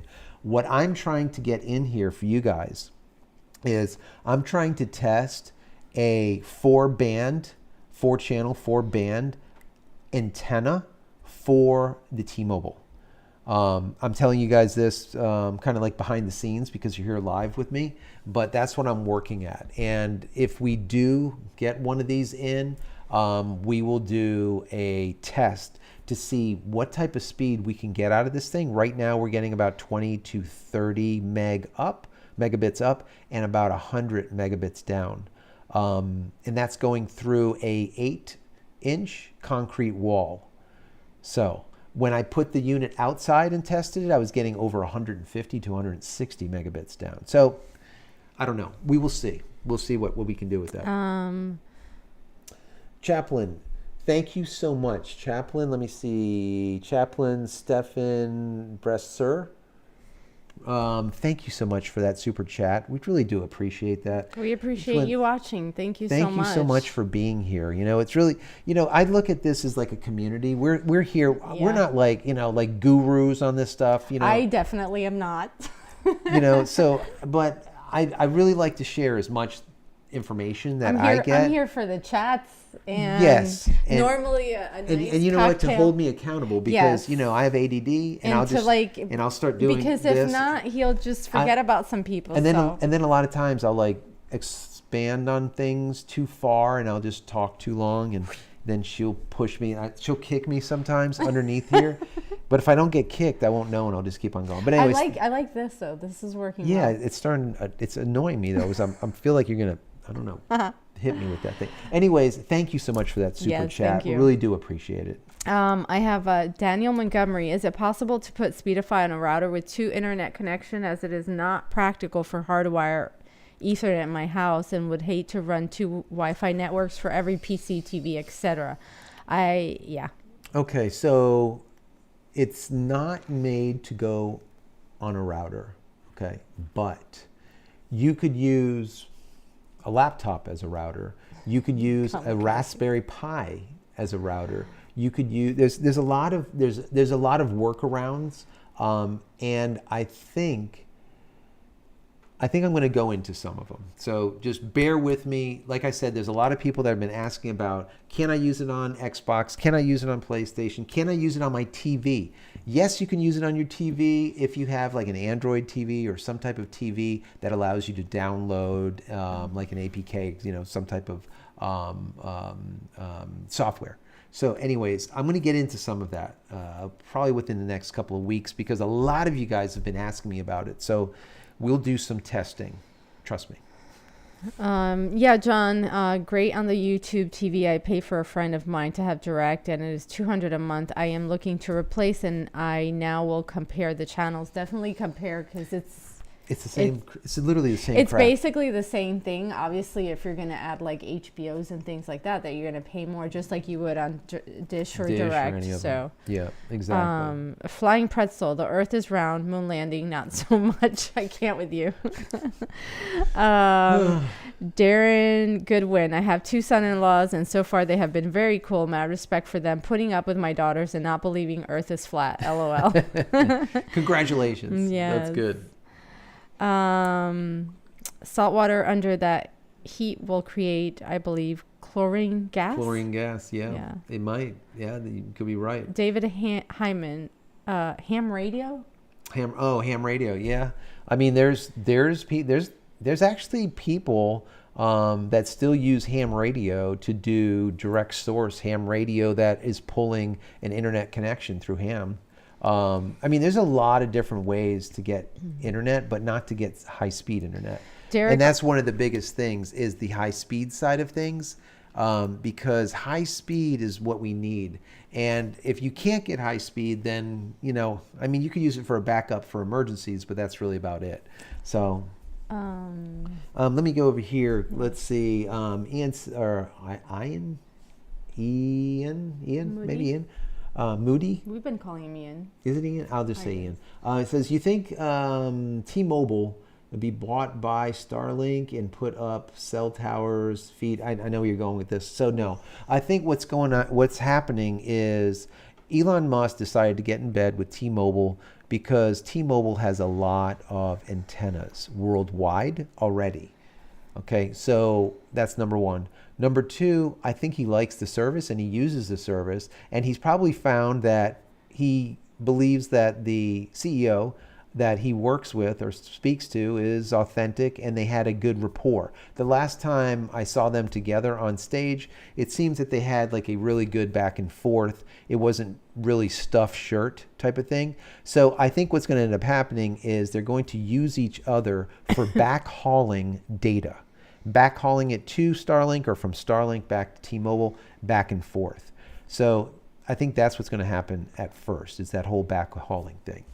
Scott Moore, thank you so much for that super chat. Really do appreciate it. TJIF. Really quick, Derek Goodwin said, YouTube take 30% of all donations. I suggest PayPal donations. Yeah, they do. Let me just put in here, if you do, you can type this into JCristina photo at gmail.com. There you go. So JCristina photo at gmail.com. That's our PayPal email address. If you wanted to PayPal something, you could. It's completely up to you. But yeah, we do know that Google does take their 30%, but it is what it is. Thank you so much for those super chats. They're really appreciated. Let's see, what else do we have here? Scott Moore says, every time a grant is released in an area, we never receive internet. So yeah, I don't know what that is. It's like an issue. That one thing that I do see, and I'm sure that you guys have seen too. Let me bring this up for you. I'm going to share this. I've shared this before, and I know a lot of you guys were wanting to see this in the past, so I'm going to bring it up right now. It says starting simulation. You can see that. So this right here is this website called starlink.sx. Type that in over there, and I'll type it in over here after. Okay. So it's starlink.s as in Sally, X as in X-ray. Oh. And what this does is it shows you where all of the satellites are. Starlink? Yeah, Starlink dot, just right here, just so you see there, SX. Oh, okay. So this right here shows you where all of the satellites are, and in respect to where you are. So I'm right now located right in this little green spot in Florida. And we have these yellow dots, see Punta Gorda, and then over here we have De Leon Springs, and then over here we have Miami. These right here are ground stations. There's 3 of them in Florida, 3 ground stations. The purple triangle, that right there is a POP, or a point of presence. But you see how this says number 2? The point of presence that I'm using is right here, number 1. Now, you're going to ask yourself, I'm here. Why in the hell would I be using this? That's a good damn question, guys, but I am. And talking to him is just basically talking to, a rock, and I get nowhere. But anyways, so do you see this green dot? This is a satellite that's going to be coming overhead in just a second. The green dots are 1.5s, laser. They have lasers on board. Mm-hmm. The blue dots are the 1.0s. Those are the old satellites. So we want to see as many of these green dots as possible. Now, do you see this yellow dot right here? Yeah. This is a dot meaning that this is out of commission. These are not currently working. This yellow dot here is a 1.5 dot, a satellite, but it's not in the location where it needs to be. Do you see the orbital height? Mm-hmm. Says 543 kilometers. Now, we take a look at this green one. That's this yellow one. This green one right here, do you see the orbital height? Also at 543. That means this one is going to be coming online very soon. Some of these satellites you'll see are not at the right height, not at 550 or 540, so they are out. They're not able to be used. But anyways, you can go here to see where the different satellites are near you and how close they are to you. But also what you can use this for is to find out where your ground stations are. Like I said before, my ground stations are right here, these little orange dots. So go check out yours and see where yours are located. All right, okay. So let's get back over to the questions. And Any 4003, finally I made it. So I know I'm late to the game and this isn't relevant to the conversation you're having, but I was curious if you had any plans on reviewing high-end performance 6E routers. The 6E routers, And just in case some of you guys are getting on, yes, we know that we are on 2 live streams right now. We've had issues tonight. Yes. So we're actually streaming, we're simulcasting basically. It's just crazy on two different streams. Anyways, as far as the 6G, I do not have any right now in stock here. All of the ones that I have are the older versions, but I will probably get a 5G sometime soon, and when I do, I'll do a review on it. I've reviewed so far about 6 or 7, I think 6 or 7, maybe one of them were even a 6G. You have to check back. Look in my Starlink playlist for, God, there's a lot of different tests that I've done. Go check out those router tests because there's a bunch of them. And if you want to know which routers I've tested, take a look in the description of this video or any of my videos and take a look down. You'll see a list of like UTTs and TP links and just all of them. Ubiquity, just a ton. Netgate, a whole bunch of different routers I've tested. So go check those out. Really quick, Derek Goodwin, do you have a referral code for Speedify? Speedify, yes. The referral code would be JCristina. So when you check out over on Speedify, if you type in JCristina, they'll give you an additional 20% off whatever your price is. And I believe right now they're running some special or something. I heard about it, but I didn't even go and look. I think it was like 70% off or something. Let me go and check that out. Let me see. Let me go to Speedify, speedify.com. And let me bring that up here. All right, guys. Yeah. So I was right. So there you go. They do have a 70% off spring sale right now. So you sign up for 3 years and you get, I guess it's 70% off. They might even have a year sale too. Check that out. But yeah, they have like that money back guarantee. So if it doesn't work for you, you can always just discontinue it and go with something else or whatever. But I mean, I can tell you from what I've experienced so far. I mean, right now you can see my Speedify, and that's why I put it on this feed tonight. You can see how many outages, if there's any outages, and like what's going on with it. Let me roll down here. Do you see this down here? This is very important information. It says saved from excessive latency or packet loss 59 times.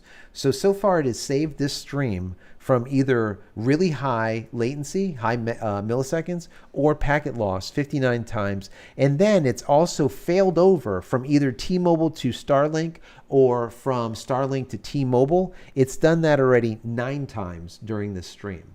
So that just gives you an idea of what it's doing and how it's doing it. And right here you can also see the health of the network. We see the Ethernet, which is Starlink, the health is 2.5 stars, whereas the health of the T-Mobile is right now 3 stars. So what that health bar means is like, what is the latency? What is the jitter?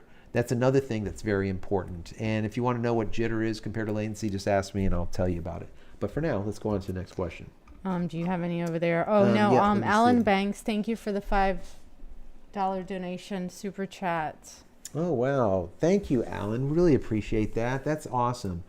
Those super chats are so helpful. It's like seeing that. It's like it's not even about the amount. It's just that I love to see when people just appreciate, the work, said thank you so the work much. that we do and stuff. So I really, really do appreciate it. Thank you so much. Very much.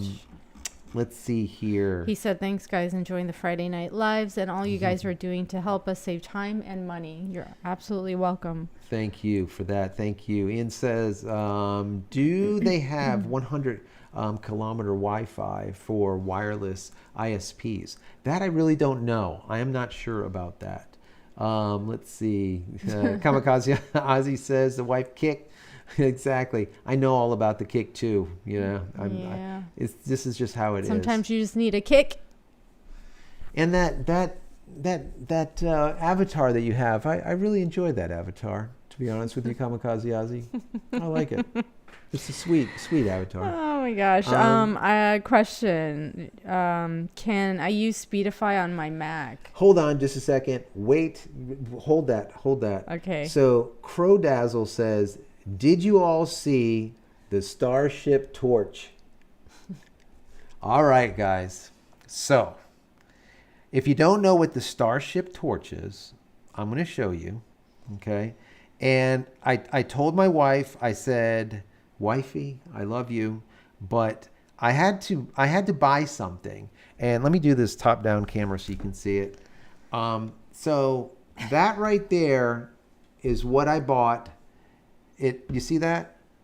No, it is not a phallic symbol. It is a starship torch. It is a starship torch, and yes, You're cool. yes, I am a dork, and I did buy one. All right, don't ask me how much it was, I but won't. I love it. I'm not That's going to tell great. her. But I did buy one. It is freaking awesome, is it not? So when it ever comes, okay, right behind me, there's going to be a starship, It's going to be another thing behind him. and then I'm going to light it up, Oh my and God. there'll be like a 10-inch torch coming out the back. But I Let will me not know hit. so I I don't will get not hit a close to my self-destruct. hair. Yeah, no, I'm not going to burn up your hair. But I will not self-destruct that thing. That is just sweet. Is that cool? It's cool. You're All the right, it's coolest. not. No, it's cool. It's geeky. I know it is. I mean, that's your thing. That's cool. All right. So yeah, I do have one coming. All right. Let's see. What was the question that you had there? I just saw that come Oh. through. I got excited. Can you use Okay, I'm sorry. Speedify on my Mac? Yes. On So Mac. you could use Speedify on a Raspberry Pi. You can use Speedify on Linux. You can use Speedify on Mac. You can use Speedify on PC. You could use Speedify on Android, on like an Android TV. You can also use Speedify on a PlayStation and an Xbox, but you have to go through some hoops to make that happen. But I'm going to get into some of that because I think that a lot of you want to know about it. So since you do, maybe I'll make a couple of videos about it. Like I'm going to also make more videos on the T-Mobile stuff because a lot of people have been asking about that. And I want to get into some battery stuff and maybe some solar stuff and some other things that are more tech related. Anything that you want to know that you would like for me to play with, make videos about, let me know, okay? Because this is all about us, right? Not just me. Let me know what those are so I can make those videos, right? So. Okay, Renee Hale, is it possible to put on router for all traffic for all devices? You cannot. So, well, you can actually use like an old laptop as a router and then do it that way. You can do that. So yeah, there's workarounds, but you can't actually install it like a basic VPN into a router. It doesn't work like that. Even though it's a VPN, it's also a bonding type of software. And it needs to have all of that communication, right? So you just can't, it just doesn't work like that. You got another one here? Nope. Oh, it says Peter Madsen, no PayPal email or URL. For the PayPal, the email would be JCristina. You can write that. I'll put that back in there. JCristina photo. So it'd be JCristina. For PayPal? Yeah. photo@gmail.com for PayPal. There you go. So JCristina photo@gmail.com for PayPal. If you guys want to do that, yeah, you don't have to, but if you do, that's fantastic. Because we know, Google of course, they always take their 30% because that's what they do. It's Google. Thank you, Google. Then again, if it wasn't for them, we wouldn't be able to go live with you right now. So, I'm still grateful. Let's see. Other questions? Any questions you guys have? Put a Q before the question so that we can kind of hone in on it and check it out real quick. No wireless ISPs are not able to do 100 km for the average connection due to Earth curvature. Would need an extremely tall tower to normally 35 kilometers or less. There you go. Thank you so much, David. Who is this? Hyman. Thank you so much for that. Do appreciate that. Because I mean, it makes sense. 100 kilometers. You do have that curve, and you're gonna be basically banging into the ground instead of actually hitting your destination. So the height of the antenna would be massive. DL Brooks, can you do some testing on solar generators? Great question. Yes, that's something that I want to get into. So I'm glad you put it in there. I'm going to write that down because I know, and there's solar generators. And there's a few other projects that Steve wants to know again, off-grid stuff. Off-grid, okay. Yeah, we've had. So yes, A lot of solar stuff I think is very important. I got you, Steve. I want to do like this project where I run the entire Starlink, even though I don't need to, off solar. I just think that would be fascinating to do. Can you do it? Yes. But how efficient is it? And can it actually be done, let's say, if you have like inclement weather, let's say there's an outage and you don't have a lot of solar because it's rained all day. Now what, you don't have Starlink? So I'm figuring out now how much power I use per day and per month and all the rest of the stuff, just to kind of hone it down and take an average to see how big of these lithium batteries do I need to actually make it happen. So we'll see how that all goes. But stay tuned for that. That's something that I'm working on. Anything else? I think that's it then. Well, guys, I guess we have to say this was an eventful Friday night. It was. We started out with no audio, and that's just my fault because I'm a dumbass. But we figured it out, and rebooted, and we have multiple streams going on. Yeah. We didn't have any outages. We are actually streaming, I guess, on 2 different streams simultaneously. Yes. Which is more than crazy. I didn't even know that I could do it, but we did. Well, I have a couple more questions that just came in real quick. So you know what? We're going to get off in 5 minutes. Yeah. All right. So 5 minutes. Any questions you have, throw them down there, and we'll get to them. 5 minutes.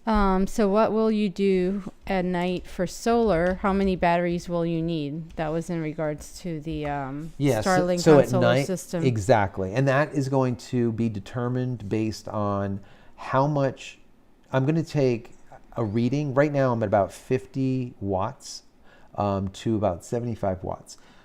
Your miles may vary because if you're in cold climate, you might be double that. So, but I'm going to take my average and then I'll probably double it and then multiply that out to figure out how many, what type of watt I'm going to need, how much amps, let's say, how many hours worth of downtime is it going to be able to house in X number of batteries?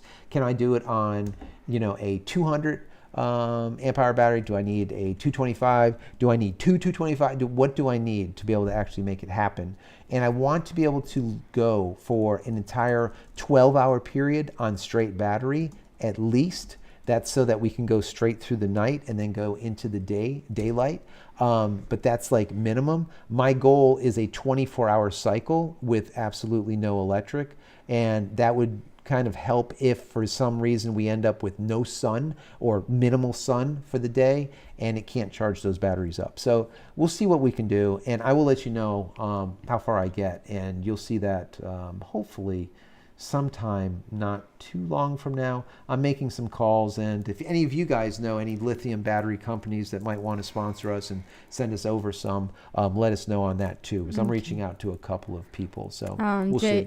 Jay Goodmunder, been using iPhone camera. What camera actually would be a step up for better pictures without breaking the bank? Which one was it? Read that one more They've time. been using the iPhone camera. What would be a good step-up camera for better pictures without breaking the bank? Without breaking the bank. So I would not buy a new camera. I would buy a used camera. You can look in refurbished cameras, because a lot of the refurbished cameras are as good, if not better, than the new cameras, because they've went over a couple of times already. They fixed the problem, then went over the whole camera again. So they're usually quite good. Look into refurbish, and then also look into used, because there's a lot of great used cameras out there. Now, the camera that you buy is really going to be dependent on what do you want to carry, how heavy, what type of lenses do you want. You have full frame, APS-C, and micro four thirds. Micro four thirds is going to be the smaller cameras, smaller lenses, smaller everything. So it's very pocketable. If you want something that's a lot better, you go APS-C or full frame. So, I mean, I use Canon. So for me, I wouldn't mind, getting, it just depends on the amount that you want to spend. But you can get a really good camera for under $1,000 today. You can also get like a Sony, like a ZV-1, like I'm using right here, which is better than an iPhone. And it probably costs you about $500-600. So it just depends on what you want to do. Do you want removable lenses, or do you want a lens built in like we have here with the ZV-1? So I would look into used, though. That's the best way to go. Tom wanted you to know to get a kilowatt meter to do a load survey for the PV. Yeah. That's what I'm using actually, the kilowatt meter. Hold on. Oh no, where did it go? Did you lose it? It's that pencil that you No. Here it is. I found it. Steve says we have our power cut off because of forest fires. Leaves us sole.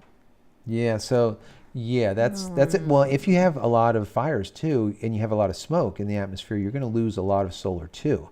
So that there you need to have a good either generator, or you need to have a good battery backup solution and enough battery backups to be able to maintain for a specific amount of time. See, over here we have hurricanes all the time, and we've always had a problem with hurricanes and not being able to do crap once the hurricanes hit. There was one time we lose power like immediately, even after they've fixed and supposedly modernized whatever they did. We still lose. A squirrel can fart, and we'll lose. Squirrel fart. Yes, squirrel farts. Yeah.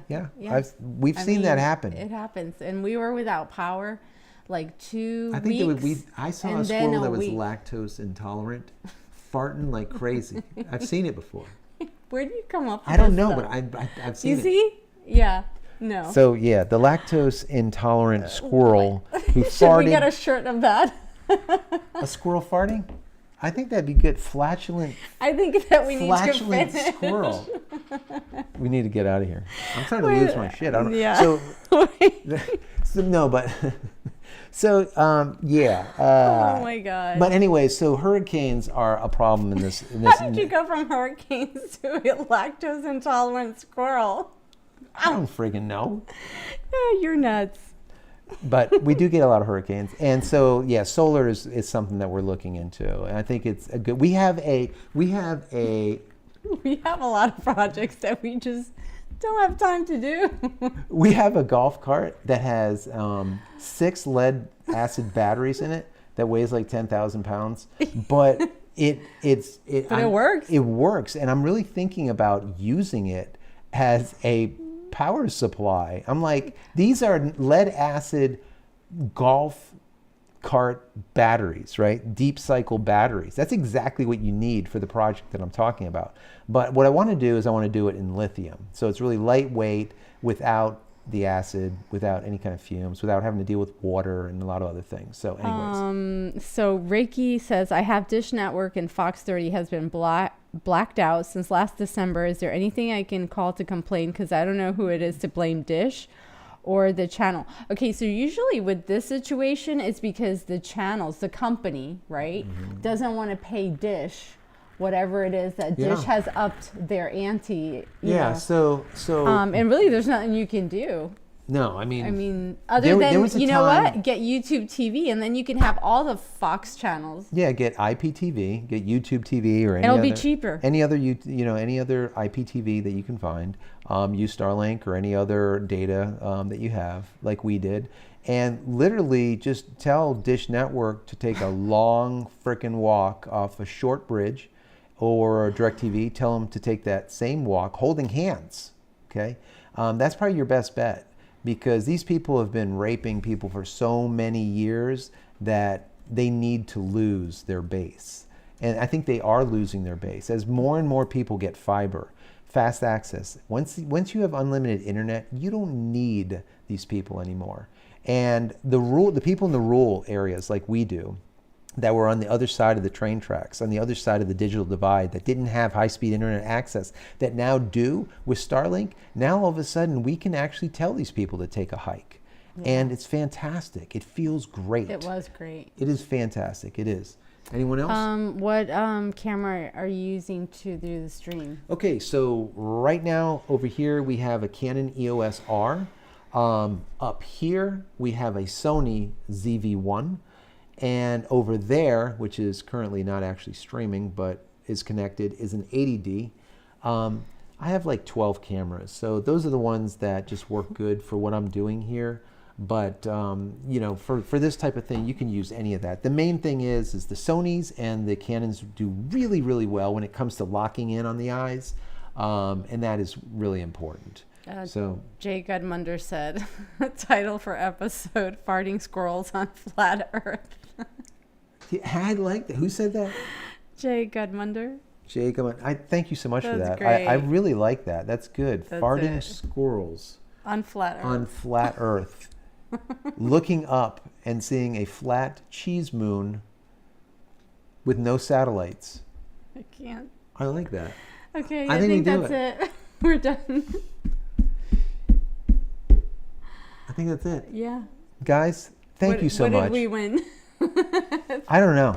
This has been a Nuts. struggle, but we made it. We did. Thank you. We really appreciate you guys hanging out with us on a Friday night. Thank you for all of the super chats. Thank you for all that you guys do. Thank you for all the information that you give me, because I'm stupid.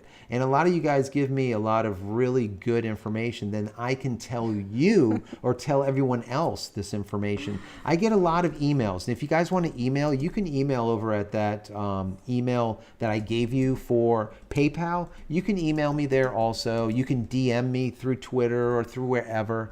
You can also contact me through the website, JCristina.com/ I think it's contact. Yeah. Or you can just go to JCristina.com. Check out my books. Go grab some of my books. They're free. The ebooks, JCristina.com/books. If you want any of the merch like this, tea time. He's still going. Tea time. If you want to hit that, go check out JCristina.com/shop/shop. And don't forget to thumbs up and subscribe. That's right. And look at that. See, I need your, look at this NASA. This is special. This is vintage. That is vintage. Yeah. I can't wear that. No, you cannot. No. All right, guys. Have a great night. Have a great week. And we will hopefully see you next Friday without any glitches or problems. Yeah. Hopefully I don't screw it up again. Anyways, guys, thank you so much. Many blessings to all of you. Have a great night. Have a good weekend. We'll see you in the next one. Bye. Later.